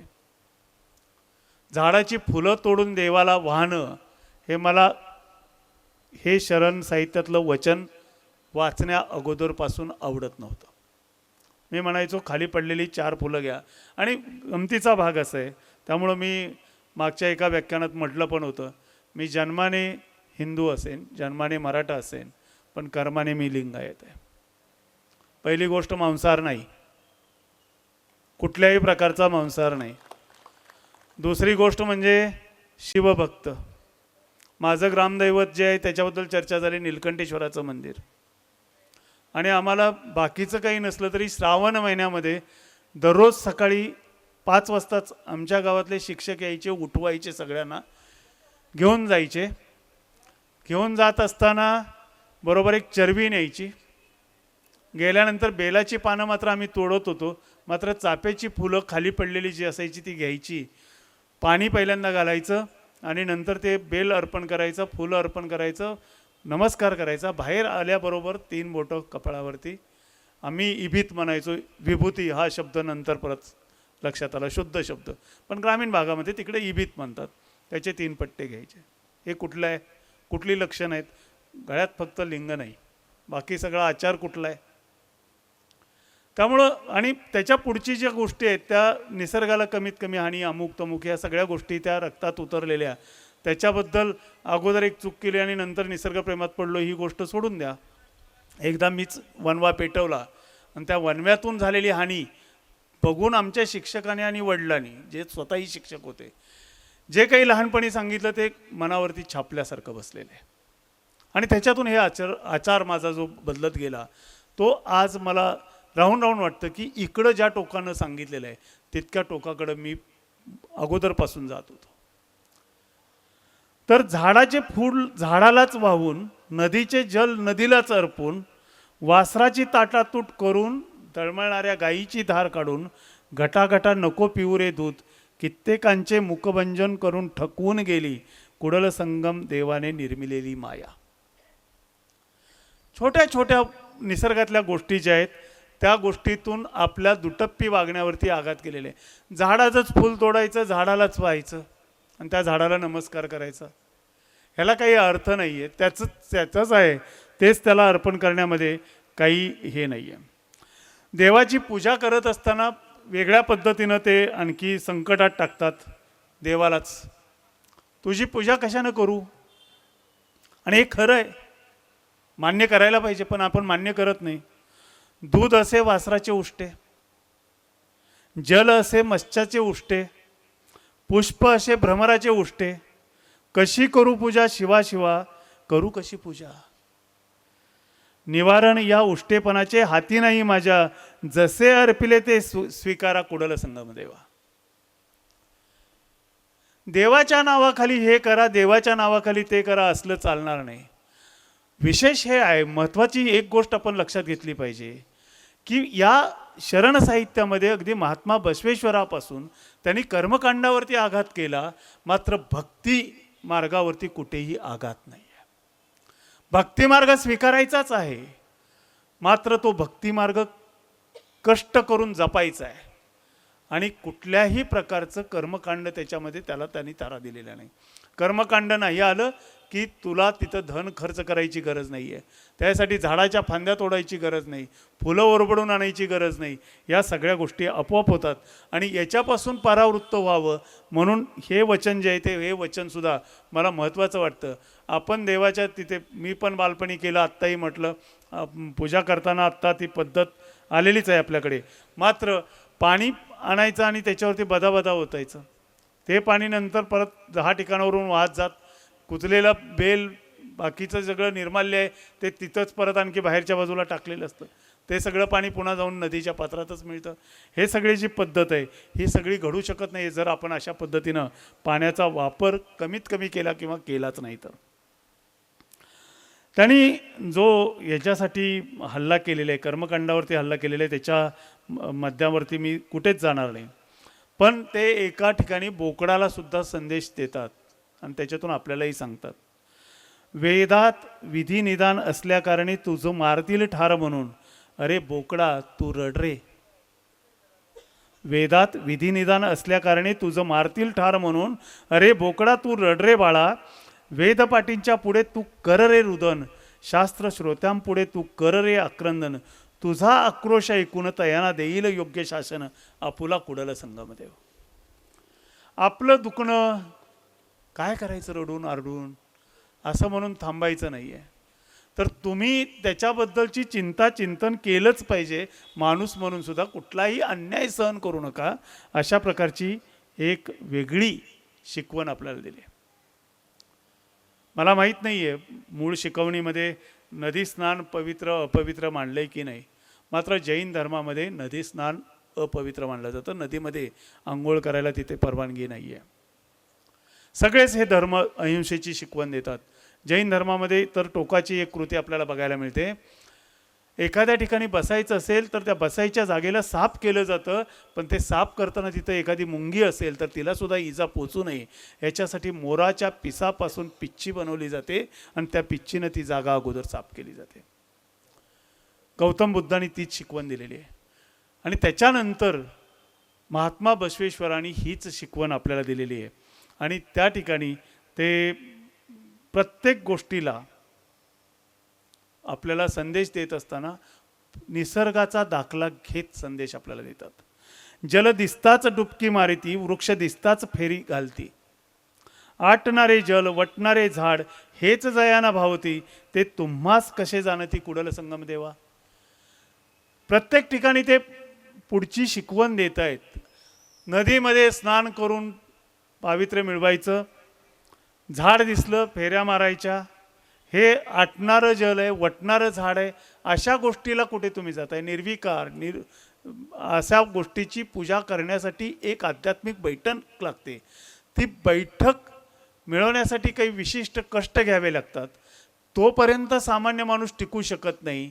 म्हणून आपल्याला एक लिंगरूपी प्रतीक दिलेलं आहे आणि तिथेच आपण भक्ती केली पाहिजे. त्याच्यासाठी या सगळ्या कर्मकांडाचा सुद्धा अट्टास धरण्याची काही गरज नाही. अशा प्रकारची आपल्याला शिकवण या सगळ्या याच्यातून मिळते. ते आपण आज बऱ्यापैकी विसरून आपल्या स्वतःच्या स्वार्थासाठी पुढे जातोय. निसर्गाची किमया कशी आहे हे त्यांच्या वचनातून आपल्याला कळतं. विनाश कसा होतो हे सुद्धा त्यांनी सांगितलं आहे आणि याचं भान आपल्याला नाही आहे. बोलताना आपण बऱ्याच वेळा बोलतो जीवन नश्वर आहे. अरे जीवन नश्वर आहे तर एवढं का गोळा करायला लागलास? उत्तर कधी आपण शोधायच्या भानगडीत पडत नाही, पण बोलताना मात्र बऱ्यापैकी बोलून जातो. एका वचनामध्ये ते म्हणतात, पळभरात हो अवघ्या क्षणभरात हो. मला हे वचन फार आवडतं. पळभरात हो अवघ्या क्षणभरात हो, पापणी लवते न लवते तोच क्षणार्धात हो. संसाराची उत्पत्ती स्थिती आणि माती हो. संसाराची उत्पत्ती स्थिती आणि माती हो. निमिष मात्र सगमगते संसाराची कांती हो. कुडल संगम देवा तू निर्मिलेली माया, जशी वाहत्या मेघांची छाया. जे सगळं आपल्या भोवती आहे, ज्याचा आपण सोस करायचा प्रयत्न करतोय, ते म्हणजे कसं आहे, ढग जाताना आपल्यावर सावली पडल्यासारखं आहे.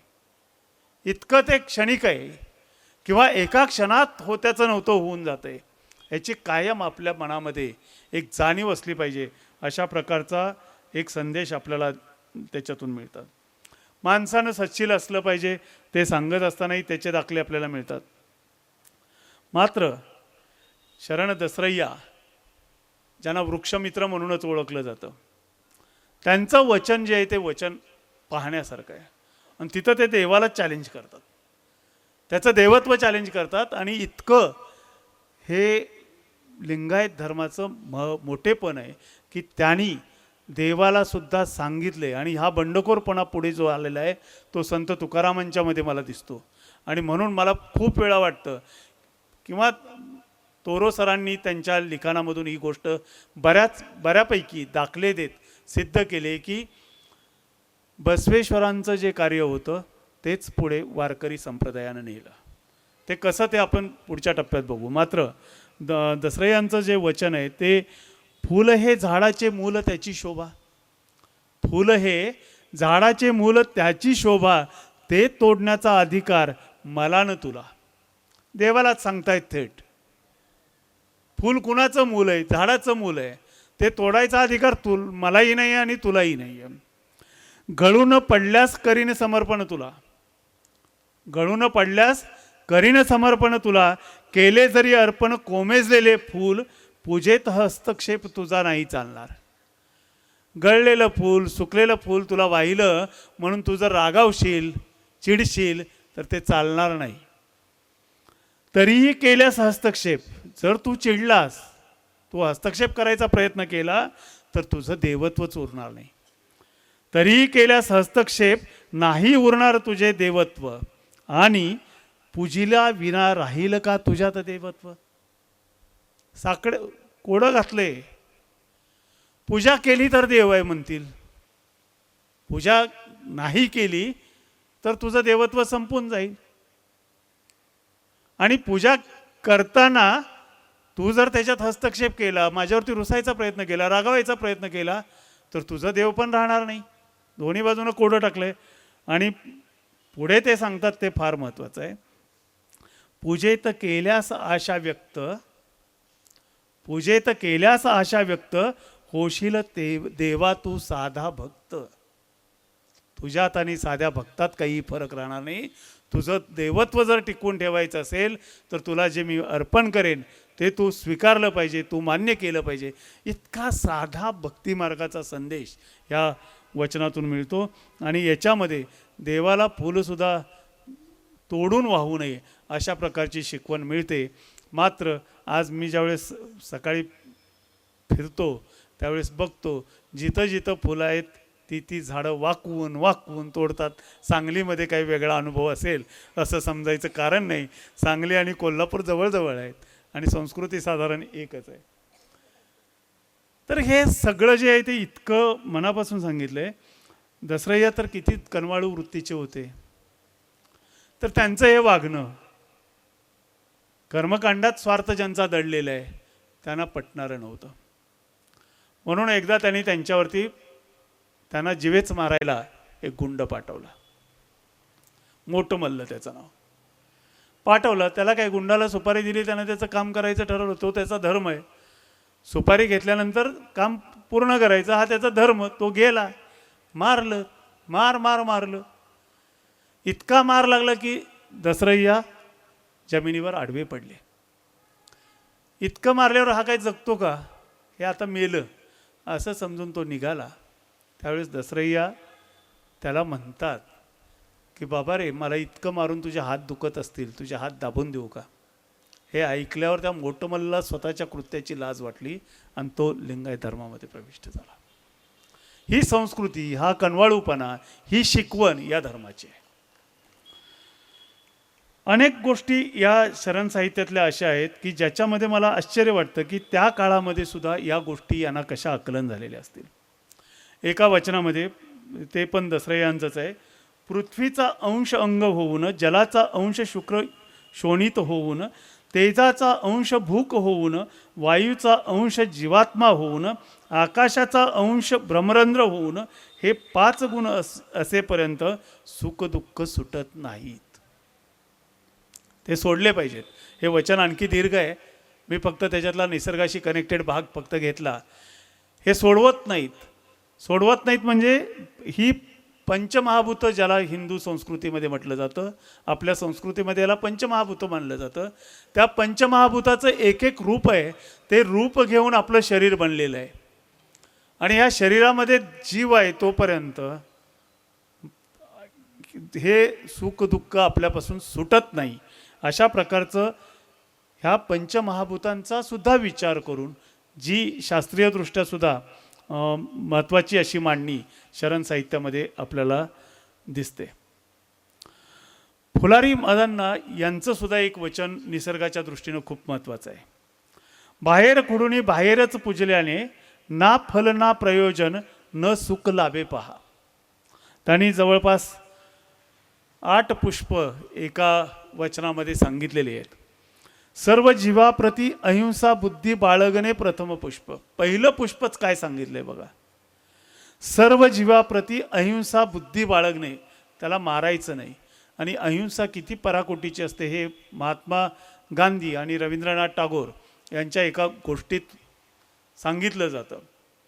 महात्मा गांधी शांतिनिकेतनमध्ये असताना ते संध्याकाळच्या वेळेस बाहेर फिरायला जायचे, शांतिनिकेतनच्या परिसरात फिरायला जायचे.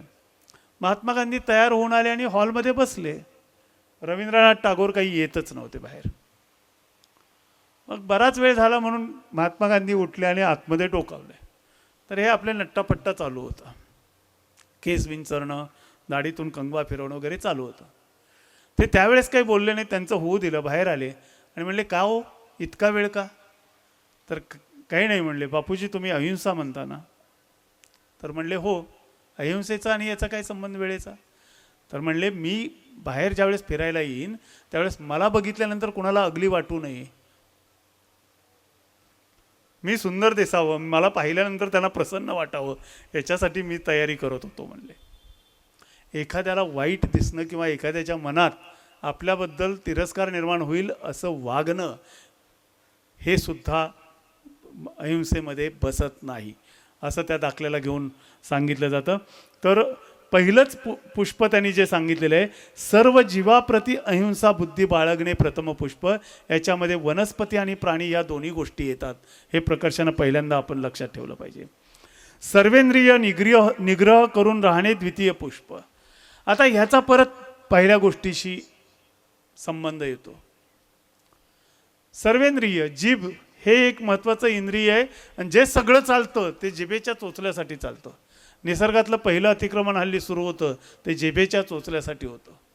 चांगला ऑक्सिजन मिळाला पाहिजे ह्याचे चोचले कोणाला पूर्वावेश वाटत नाहीत, पण चव चांगली पाहिजे याचा अट्टास मात्र धरला जातो. तर सर्वेंद्रिय निग्रह करून राहणे द्वितीय पुष्प, सर्व अहंकार विसरून शांत चित्त राहणे तृतीय. हा महत्त्वाचा भाग आहे, अहंकार विसरून.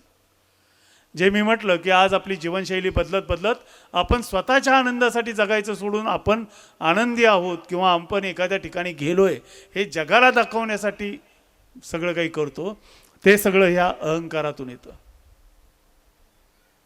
शेजारणीनं 150 लिटरचा फ्रीज घेतला, काय 200 लिटरचा फ्रीज तिनं एका खोलीला ए सी लावला काय, आमच्या तिन्ही बेडरूमला ए सी. हे सगळं जे येतं ते सगळं एक प्रकारच्या अहंकारातून येत आहे. सर्व व्यवहार निरसून निर्व्यवहारी राहणे चतुर्थ. दुर्भाव प्रकृती नाशून सद्भाव बाणविने पंचम पुष्प. जेवून उपवासी अनुभवून ब्रह्मचारी होणे षष्टम. जेवून उपवासी अनुभवून ब्रह्मचारी. आणि पुढे संत तुकारामांच्या शिकवणीमध्ये एका अभंगामध्ये याचा भाग येतो. तो वचन साहित्याचा भाग म्हणून येत नाही, मात्र हीच शिकवण आपल्याला तिथे सुद्धा सापडते. जेवून उपवासी अनुभवून ब्रह्मचारी होणे षष्टम पुष्प. असत्य विस्मरून सत्यभाषी होणे सप्तम पुष्प. सकल प्रपंच निरसून शिवज्ञान संपन्न होणे अष्टम पुष्प. हे 8 पुष्प सांगितलेत, मात्र त्यातली पहिली शिकवण, दुसरी शिकवण, तिसरी शिकवण ह्या ज्या आहेत, या 3 शिकवणीतून तुम्ही निसर्गाचा कमीत कमी हानी करण्याचा आपल्या आहारशैलीमध्ये अवलंब केला पाहिजे. अशा प्रकारचं अप्रत्यक्ष सांगणं मला सापडतं. तेच त्याच्यातून त्यांना अभिप्रत असलं पाहिजे. त्यांचं निसर्गाचं निरीक्षण इतकं अफलातून होतं की ज्या गोष्टी आजही सर्वसामान्य माणसाच्या आकलनात नसतात किंवा विज्ञानाचे काही शिक्षक जर सोडले तर त्यांच्याशिवाय इतरांना माहीत नसतात, अशा गोष्टीसुद्धा त्यांच्या वचनातून सापडतात. गर्भधारणा होता विंचूचा अंत निश्चित. बघा, हे विज्ञानात सांगितलेलं सत्य आहे. विंचू, नर आणि मादी यांचं मिलन झालं की त्यातला नर मरतो. फलधारणा होता केळीचा अंत निश्चित. आपल्याला ते माहीत आहे, तर केळीला एकच फूल बाहेर पडतं आणि ते आल्यानंतर ते खांब ज्याला म्हणतो आपण, तो काय पुढे कामाचा राहत नाही. ह्या गोष्टीतलं केळीचं मला विशेष वाटत नाही, मात्र विंचवाचं निरीक्षण फार जबरदस्त आहे. रणी पाठ दाविता योद्ध्याचा अंत निश्चित. मनहीन होता भक्ताचा अंत निश्चित. भक्तिमार्गाचा संदेश शेवटी देत असताना सुद्धा निसर्गातलं असं सूक्ष्म निरीक्षण त्यांचं बघायला मिळतं. आणखी खूप अशा प्रकारच्या सगळ्या शरण साहित्यामध्ये रचना आहेत, वचनं आहेत की ज्याच्यातून निसर्गस्नेही राहण्याचा आपल्याला शिकवण दिलेली आहे, धडा दिलेला आहे. आपण त्याच्याकडे उघड्या डोळ्याने बघत नाही. त्याच्यातला सगळ्यात महत्त्वाचा भाग मला राहून राहून हाच वाटतो की आपण स्वार्थ अंगामध्ये इतका भिनवला. आता हे शरण साहित्यामध्ये जे आलं तेच पुढे वेगळ्या पद्धतीनं वारकरी संप्रदाय म्हणून पुढं विकसित झालं. तो सुद्धा या लिंगायत धर्माचाच एक भाग असल्यासारखं, कारण इकडे कुठलाही भेदाभेद नाही. कर्म कोणतंही असो त्याला त्या काळामध्ये सुद्धा, जात कोणतीही असो, रोटीबेटी व्यवहार इथं मान्य आहे. रोटीबेटी व्यवहार याच्यामध्ये मान्य केलेला आहे. आज करतो का नाही हा प्रश्न मी कोणाला विचारणार नाही आहे. मूळ धर्माच्या शिकवणीतलं मी बोलतोय. वारकरी संप्रदाय तेच सांगतो. पंढरीला जाऊन पंढरीच्या पाया पडलेला लहान मुलगा असेल किंवा कुठल्याही जातीपंथाचा माणूस असेल, त्याला पुढचा माणूस वाकून नमस्कार करतो आणि नमस्कार केलेल्याला पुढचा नमस्कार करतो. अद्वैत नातं हे त्या ठिकाणी सांगितलेलं आहे, ज्याचं मूळ याच्यात सापडतं. महात्मा गौतम बुद्ध आणि महात्मा बसवेश्वर या दोघांच्या शिकवणीमधून जो आपल्याला एक महत्त्वाचा धडा मिळतो किंवा त्यांच्या वचनातून जे आपल्याला सांगितलेलं आहे, मी सांगतोय म्हणून तुम्ही सत्य मानू नका, तर तुम्ही ते अनुभवा. स्वतःला बुद्धी आहे, त्या बुद्धीच्या कासेवरती ते तपासून पहा आणि पटलं तरच स्वीकारा. वैज्ञानिक दृष्टिकोन हा आहे. हा वैज्ञानिक दृष्टिकोन देण्याचं काम जे आहे ते महात्मा बसवेश्वरांनी केलेलं आहे. हा एवढा वेळ आज आपल्याकडे नाही, त्याच्यामुळे आम्ही तशा पद्धतीनं पडताळणी करत नाही. हे खरं दुर्दैव आहे. हे आपण टाळायला पाहिजे. काय करतोय आज आपण? 20-एक वर्षापूर्वीपर्यंत कोल्हापूरमध्ये सुद्धा संध्याकाळी फॅन लावावा अशी फेब्रुवारीमध्ये परिस्थिती नसायची, मार्चमध्ये परिस्थिती नसायची. फॅन लावला जायचा तो मे महिन्यामध्ये. आत्ता मात्र 12 महिने फॅन लावावा लागतो. हे दुर्दैव आहे. निसर्ग इतका बदललेला आहे. का बदलला आहे? प्रत्येकाला वेग पाहिजे, प्रत्येकाला घाई झालेली आहे, प्रत्येकाला सगळं आपल्या मनाप्रमाणे पाहिजे. आणि त्याच्यासाठी काय काय नष्ट करतोय आपण हे कुणालाच भान राहिलेलं नाही. आजच मी एक व्हिडिओ टाकलेला आहे. त्याची लोकसत्तामध्ये कोणी बातमी वाचली नाही वाचली मला माहीत नाही. मात्र 8 दिवसापूर्वीच्या शुक्रवारच्या लोकसत्तामध्ये संपादकीय पानावरती खाली बातमी आलेली होती. अमेरिकेमध्ये रिफ्लेक्ट ऑर्बिटल नावाची एक कंपनी स्थापन झाली. रिफ्लेक्ट ऑर्बिटल ही कंपनी काय करणार आहे तर आकाशामध्ये साधारणपणे 54 ते 60 फुटाचे आरसे नेऊन वर ठेवणार आहे, 664 किलोमीटर उंचावरती. आत्ता आपण बसतोय, आपल्या दृष्टीनं आपल्या संस्कृतीतून आपल्याला जी शिकवण मिळाली त्या दृष्टीनं सूर्य मावळलेला आहे. मात्र आपल्या डोक्यावरती एक साधारणपणे 500 किलोमीटरच्या वर गेल्यानंतर सूर्यप्रकाश असतो. तिथं नेऊन हा सॅटेलाईट ठेवायचा, त्याचा कोन ॲडजस्ट करायचा आणि तो कोन ॲडजस्ट केला की पृथ्वीवर सूर्यप्रकाश येईल. रात्रीचा सूर्यप्रकाश पृथ्वीवर उपलब्ध करून घ्यायचा. अशा प्रकारचा तो प्रयोग आहे. हा सूर्यप्रकाश आज ज्या रेटला त्यांनी विक्रीला ठेवला आहे, कुणाकुणाला घ्यायचं आहे त्यांनी नोंदणी करा. म्हणजे अगोदरच बुकिंग केलं तर सवलत, तशा दरामध्ये $5,000 1 तास मिळणार आहे. म्हणजे साधारणपणे आजच्या भाषेमध्ये 4.5 लाख रुपयाला 4.5 लाख रुपयाला 1 तास मिळणार आहे. हे काय श्रीमंताचे चोचले असतील त्यांनी घ्यावा नाही घ्यावा ज्याचा त्याचा भाग आहे. मात्र साध्या विद्युत दिव्याचा शोध लागला आणि माणसाचं निसर्गाचं जे घड्याळ होतं ते घड्याळ आम्ही बिघडवून टाकलं. निसर्गाचं घड्याळ बिघडवलं, त्याच्यातून फायदा कुणाचा झाला कारखानदारांचा झाला. 3 शिफ्टमध्ये काम चालू ठेवता यायला लागलं, कारखान्यातल्या मशीनेच चालू ठेवायला लागल्या. त्याच्यातून त्यांचं उत्पन्न वाढलं, त्यांचा नफा वाढला. कामगाराला त्याने पगार दिला असेल जास्त, नसेल दिला जास्त, पण माणसाचं जैविक घड्याळ बिघडलं. आता या कामगारांना सुरक्षित जाण्यासाठी येण्यासाठी रात्रीचे रस्ते पाहिजेत. ते रस्ते डांबराचे आले. रस्ते डांबराचे आले, पण एका कामगाराचा मृत्यू साप चावून झाला. मग रस्त्यावर दिवे पाहिजेत. रस्त्यावर दिवे लावले, रस्ता वाढवायचा आहे, गर्दी झाली. मग सगळी जुनी झाडं तोडा आणि नवीन झाडं लावा. बरं, नवीन झाडं लावताना कुठली लावायची तर आपल्याला जसा वेग आवडतो तसं झाडंसुद्धा वेगानं वाढलेली आवडतात. म्हणून विदेशी वाहनाची असोत किंवा कुठलीही असोत, वेगानं वाढणारी झाडं लावायची.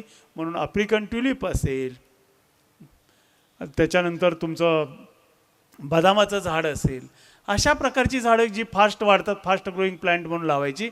त्याचे दुष्परिणाम काय होतात त्याचा कधीच विचार करायचा नाही. निसर्गामध्ये माणूस करतो त्या हस्तक्षेपाचा परिणाम फार वर्षांनी लक्षात येतो. भारतामध्ये 1971-72चा दुष्काळ पडला आणि त्या 72च्या दुष्काळामध्ये पाणी टंचाई फार नव्हती. मी तो दुष्काळ आठवतो मला आत्ताही. साधारणपणे 11 पुरुष खोल विहिरीमध्ये उतरून वाटीनं घागर भरायची आणि नंतर आई येऊन ती घागर वर त्या 11 पुरुष विहिरीला असणाऱ्या पायऱ्यावरती घेऊन वर जायची. अशा परिस्थितीत का होईना पाणी होतं. आज आमच्याकडं पाणीच पाणी आहे, पण प्यायचं पाणी मात्र नाही आहे. आम्ही त्या विहिरीतलं आणलेलं पाणी जसंच्या तसं पिऊ शकत होतो. आम्हाला कुठलाही आजार होत नव्हता, बाधा होत नव्हती. आज पाणी आमच्या कृष्णामाईत भरपूर आहे, मात्र ते पाणी आम्ही पिऊ शकत नाही प्रक्रिया केल्याशिवाय. आणि तिथलंच काय, शेतातल्या विहिरीतलं पाणी आम्ही पिऊ शकत नाही, कारण त्याच्यावरती आमचा विश्वास नाही. शेतामध्ये आम्ही इतकी तणनाशकं टाकतो, इतकी खतं टाकतो, इतकी कीटकनाशकं फवारतो की आत्ता त्या कीटकनाशकं तणनाशकं याच्यातला फक्त 10% भाग पिकासाठी वापरला जातो. 90% जमिनीवरती पडतो आणि तो 90% पुन्हा पाण्याबरोबर पाण्याचा अंश म्हणून उतरतो. पाण्याची बाटली आपण घेतो, पाणी पितो आणि रस्त्यावरून जाताना ती गाडीतून बऱ्याच वेळा बाहेर टाकतो. त्या प्लॅस्टिकचं पुढं काय होतं याचा विचार होत नाही. ते पाण्यामध्ये हळूहळू मिसळतं आणि आत्ता माशाच्या शरीरातून मायक्रोप्लास्टिक माणसाच्या शरीरात यायला लागलेत. मांसाहार त्या दृष्टीनं वर्ज्य, पण शेतात सुद्धा प्लॅस्टिकचे अंश चाललेत आणि शेतातल्या पिकातून सुद्धा असे प्लॅस्टिकचे अंश येऊ शकतात. याच्याबद्दल विशेषतः पालेभाज्या फळभाज्यामधून येऊ शकतात, हे आपण लक्षात घ्यायला पाहिजे. मात्र या गोष्टींचा विचार करायचा कोणी? आम्हाला वेळ कुठे आहे? आम्ही कसं करणार? हा प्रत्येकाच्या मनातला एक प्रश्न आहे. त्याच्या पुढे म्हणतो आम्ही सगळेच असं करतात, मी एकट्यानं केलं म्हणून काय होणार आहे? बोरवेलच्या बाबतीत तेच झालं. ते उदाहरण मला सांगायचं आहे, त्याच्यानंतर मी थोडंसं समारोप करणार आहे. बोरवेलच्या बाबतीत तेच झालं. 72च्या दुष्काळामध्ये पाणी असं इतक्या कष्टानं काढावं लागत होतं, म्हणून बोरवेलचं तंत्रज्ञान आपल्याकडे अमेरिकेतून आलं. बोरवेल घ्यायला सुरुवात केली. सुरुवातीला 100-150 फूट खोललं तरी पाणी मिळत होतं. हातपंप होता. हातपंप हापसायचे कष्ट पडतात म्हणून आम्ही त्याच्यावरती मोटर बसवली. पाण्याचा वेगानं उपसा सुरू केला. नंतर बोरवेल कोरडी पडली म्हणून आम्ही आणखी खोल बोरवेल घ्यायला सुरुवात केली. तिथं 100-150 वर्षापूर्वी गेलेलं पाणी आम्ही उपसा करायला लागलो. आत्ता त्या ठिकाणी बऱ्याच वेळा निर्वात पोकळी होते किंवा ते बोरसुद्धा आणखी 1-2-3 वर्ष चालतं आणि नंतर कोरडं पडतं. मग आम्ही 700 फुटाला जातो, 800 फुटाला जातो. इतक्या खोल जातो की परभणी जिल्ह्यामध्ये एका ठिकाणी बोर खोल घेत घेत घेत माणूस इतक्या खोल गेला की खालून गरम लाव्हा रस बाहेर आल्यासारखा एकदम फवारावरती आला आणि त्याची ती बोरवेल घेणारी मशीन त्या आगीमध्ये जळून गेली.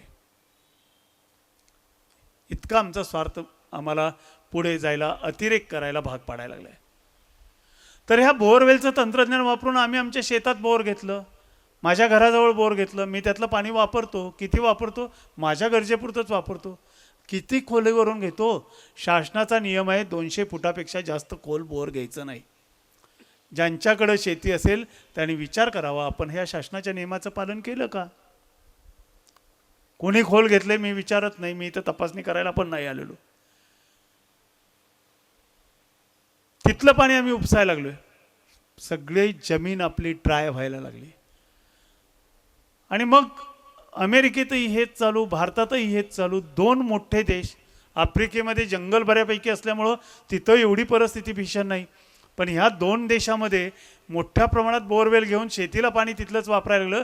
किती वापरलं जातं तर बोरवेलचं पाणी शेतीला वापरल्या जाणाऱ्या एकूण पाण्याच्या 70% आत्ता वाढले. तर हे पाण्याचा अमर्याद जमिनीतून उपसा करणं सुरू झालं. आणि हे कधी लक्षातही आलं नसतं. 2016 शास्त्रज्ञांच्या लक्षात आलं की पृथ्वी थोडी कल्ल्यासारखी असते. भूगोलाचे कोणी शिक्षक असतील तर त्यांना परफेक्ट माहीत असेल किंवा शाळेत आपण शिकलेलो जर बघितलेलं असेल तर लक्षात येत असेल. पृथ्वी अशी थोडी कल्लेली आहे आणि अशी कल्लेल्या अवस्थेत ती स्वतःभोवती फिरते आणि सूर्याभोवती फिरते. तर ती हिचं जे कलनं आहे ते जास्त झालं आहे हे शास्त्रज्ञांच्या लक्षात आलं. मग हे का कल्ली जास्त याचा शोध घ्यायचा प्रयत्न केला. त्यावेळेस शास्त्रज्ञांच्या असं लक्षात आलं की 2000 साली पहिल्यांदा जमिनीत पाण्याचा साठा किती आहे याचं एक्झॅक्ट मोजमाप सॅटेलाईट इमेजच्या माध्यमातून नासानं काढलेलं होतं.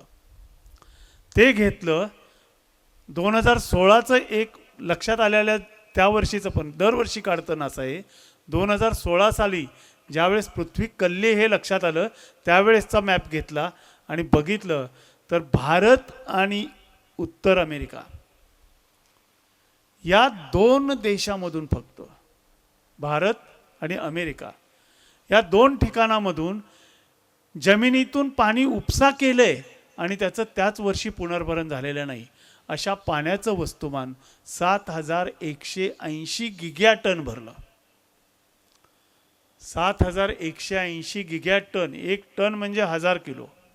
आणि गिगाटन ज्यावेळेस बोलतो त्यावेळेस 7180 वरती 12 शून्य द्यायचे. एवढं पाणी उपसलं ज्याचं पुनर्भरण झालं नाही. त्यामुळं पृथ्वीचा केंद्रीय मध्य जो होता तो मध्य हल्ला आणि तो हल्ल्यामुळं पृथ्वीचा अंश कलला.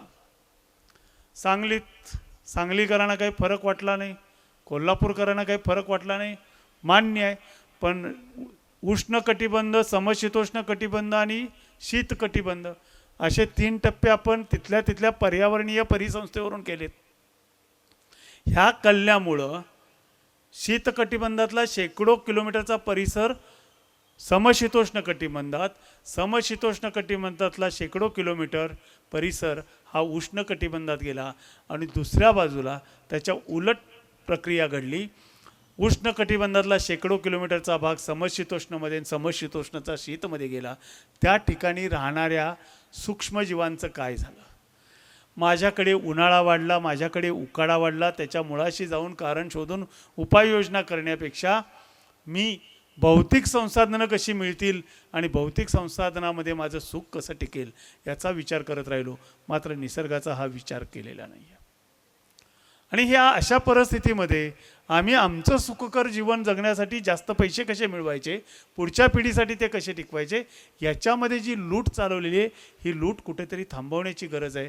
आणि ही शिकवण आपल्याला निसर्ग स्नेहाची शिकवण, या संस्कृतीतली मूळ शिकवण, कर्मकांडामध्ये सुद्धा जी निसर्गाची हानी होती ती टाळून निसर्गस्नेही जगण्याची शिकवण ही महात्मा बसवेश्वरांच्या इतकी सुस्पष्टपणे इतर कोणीही दिली नाही.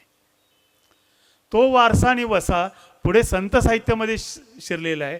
आणि इथं जशा रचना आहेत, वचनं आहेत, ज्याच्यामध्ये निसर्गातल्या एखाद्या घटनेचा दाखला दिलेला आहे आणि मग पुढे भक्तिमार्गाची शिकवण आपल्याला दिलेली आहे. नैतिक अधिष्ठान, नैतिक बळ कसं राहील तुमच्यामध्ये, कसं निर्माण होईल याची शिकवण दिलेली आहे. तशा पद्धतीचीच शिकवण आपल्याला याच्यामध्ये संत साहित्यामध्ये दिसते. म्हणूनच इकडं निसर्गातल्या प्रत्येक गोष्टीवरती प्रेम करायला, अहिंसेनं वागायला शिकवलं जात असताना संत तुकाराम महाराज पुढे जाऊन म्हणतात, वृक्षवल्ली आम्हासी सोयरी वनचरे. माणसाचं गुणवर्णन करताना किंवा माणूस कसा ओळखावा हे सांगत असताना संत ज्ञानेश्वर म्हणतात, झाड ओळखावे फुले, जन ओळखावे फुले. किती सूक्ष्म निरीक्षण होतं.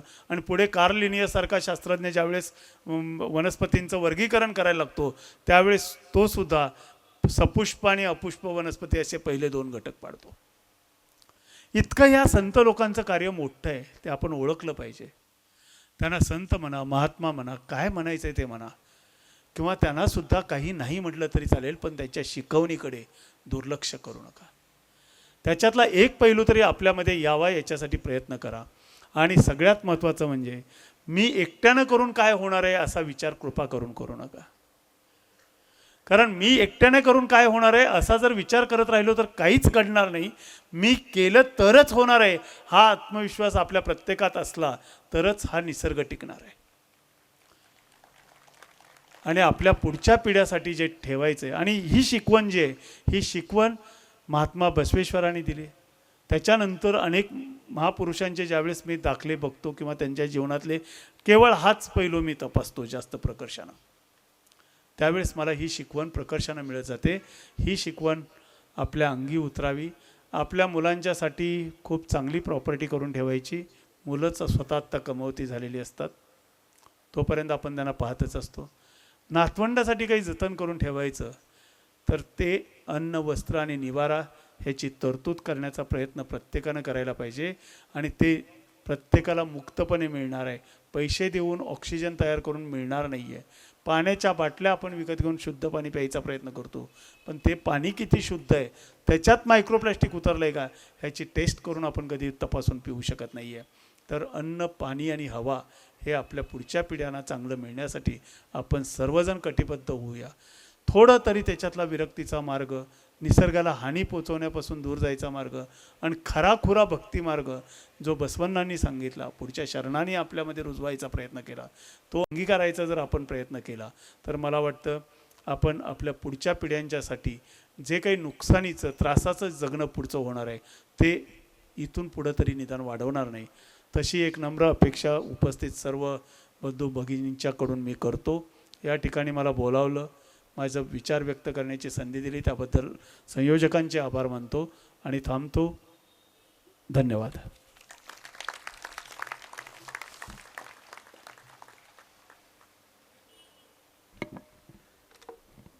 एक बौद्धिक आणि प्रबोधनात्मक असं आज व्याख्यान आपल्याला ऐकायला मिळालेलं आहे. आणि खरोखरच प्रत्येकाला आज सरांनी जे काही विचार मांडले त्याचं चिंतन करण्याची गरज आहे. आणि 12व्या शतकामध्ये महात्मा बसवण्णांनी वचन साहित्यामध्ये सुद्धा या पर्यावरणाची कशी व्यवस्था होती आणि आज कशी व्यवस्था आहे आणि पुढल्या पिढीसाठी आपण काय करून ठेवलं पाहिजे, जो काय पर्यावरणाचा ऱ्हास होत चालला आहे त्यासाठी आपण कसं वागलं पाहिजे, कसं कटिबद्ध राहिलं पाहिजे असे विचार आज या व्याख्यानातून सरांनी मांडले. त्यांच्यासाठी एकदा जोरदार टाळ्या झाल्या पाहिजेत. यानंतर महत्त्वाची सूचना विनंती आहे. उद्याच्याला अक्षय तृतीया, महात्मा बसवण्णांचा जन्मोत्सव आपण साजरा करतो आहे. उद्या शेवटचा दिवस आहे.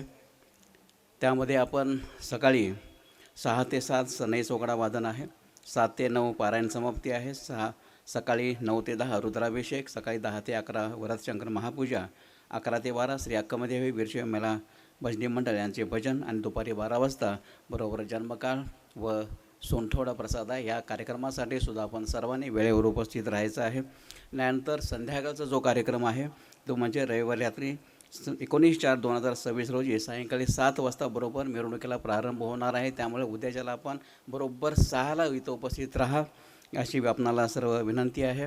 आणि मिरवणुकीनंतर लगेचच वेळेत आपण महाप्रसादसुद्धा करणार आहोत. तत्पूर्वी हे सर्व कार्यक्रमाच्या आधी उद्या संध्याकाळी 6 वाजता माननीय महेश नवाळे तुंग प्रस्तुत स्वरगंधार सांस्कृतिक मंच यांचा भावगीत व भक्तिगीतांचा कार्यक्रम होणार आहे.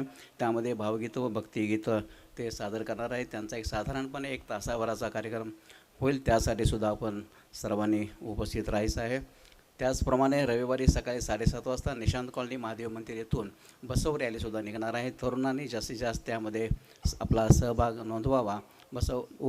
बसव रॅलीची सुद्धा आपण वाढवावी अशी मी आपणाला विनंती करतो. यानंतर नेहमीप्रमाणे आभाराचं काम होतं आहे. आभाराचं काम बोर्डिंगचे ऑनररी सेक्रेटरी माननीय सुनीलरावजी खोरेसाहेब यांनी करावं अशी मी त्यांना विनंती करतो.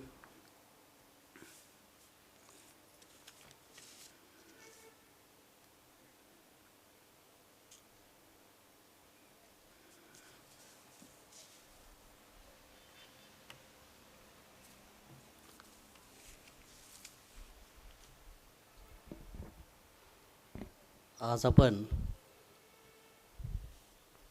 मुरघारायद वीरशैव लिंगायत बोर्डिंगच्या वतीनं 6वं पुष्प आज वाहिलेलं आहे. ह्या कार्यक्रमासाठी किंवा ह्यासाठी जे उपलब्ध आपलेले डॉक्टर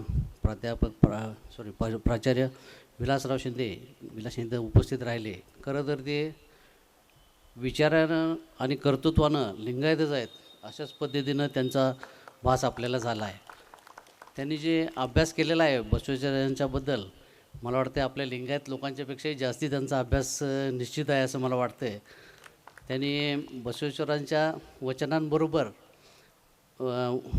पर्यावरण याची जी सांगड आहे किंवा ते जे वचनं होती त्याची आत्तापर्यंत इतकी आपल्याला इथं लेक्चर्स झाले, बसवेश्वरांच्याबद्दल माहिती दिली, पण पर्यावरणाबद्दलच्या वचनाबद्दल आजपर्यंत आपल्याला कुठल्याही वक्त्यानं सांगितलं नाही. पण आज जे त्यांनी सांगितलं ते खरोखरच आपण विचार करण्यासारखं आहे. आणि शेवटचा जो त्यांनी संदेश दिला आपल्याला की फक्त मी एकट्यानं करून चालणार नाही, काय होणार आहे असा जो विचार आपण करतो तो विचार न करता प्रत्येकाने पर्यावरणचं वाचवण्यासाठी निश्चितपणे प्रयत्न करावा असं आव्हान मी सर्वांना करतो. आजच्या या कार्यक्रमासाठी सर्व स्टेजवरील उपस्थित सर्व महिला सर्व पुरुष इथं उपस्थित राहिले, सर्वांनी चांगल्या पद्धतीनं सहभाग दिला त्याबद्दलही मी सर्वांचा आभार मानतो. आणि उद्याच्या कार्यक्रमासाठी आपण निश्चितपणे वेळेत उपस्थित राहावं ही विनंती आपणास करतो. अत्यंत मार्मिक अशा शब्दामध्ये बापूंनी आभार प्रदर्शन केलेलं आहे. धन्यवाद. यानंतर नेहमीप्रमाणे बसवानांची आरती होईल. बसवानांच्या आरतीसाठी आपण सर्वजण उभं राहायचं आहे, परंतु आपल्या पायातील पादत्राणं काढून उभे राहा ही विनंती आहे आपणाला.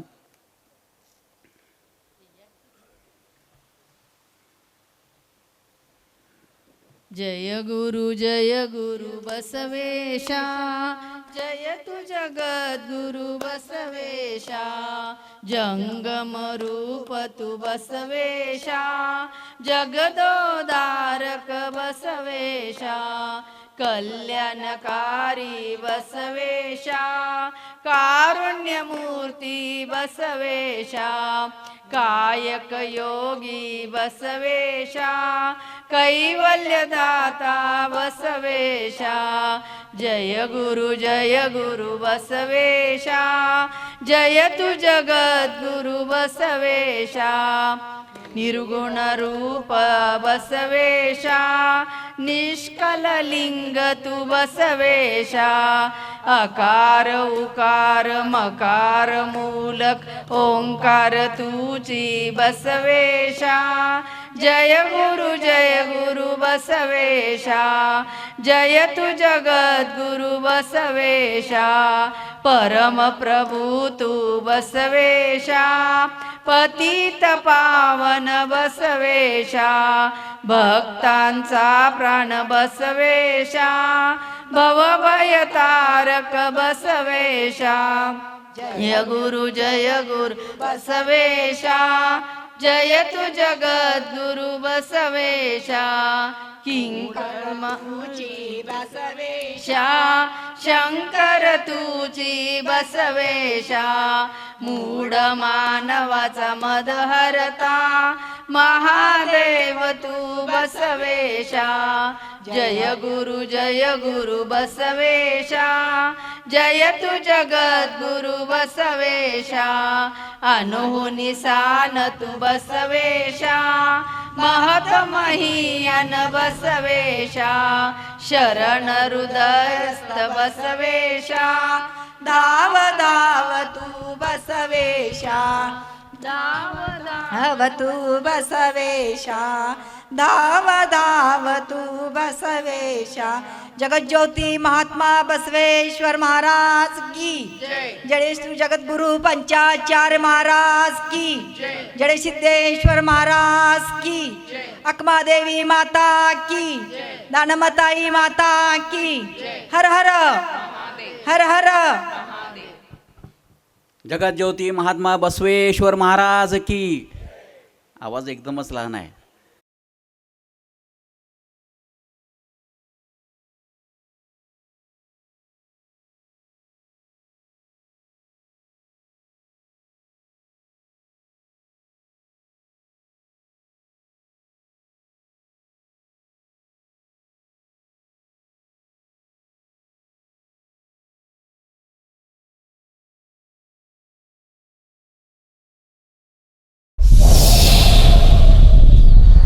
Thank you.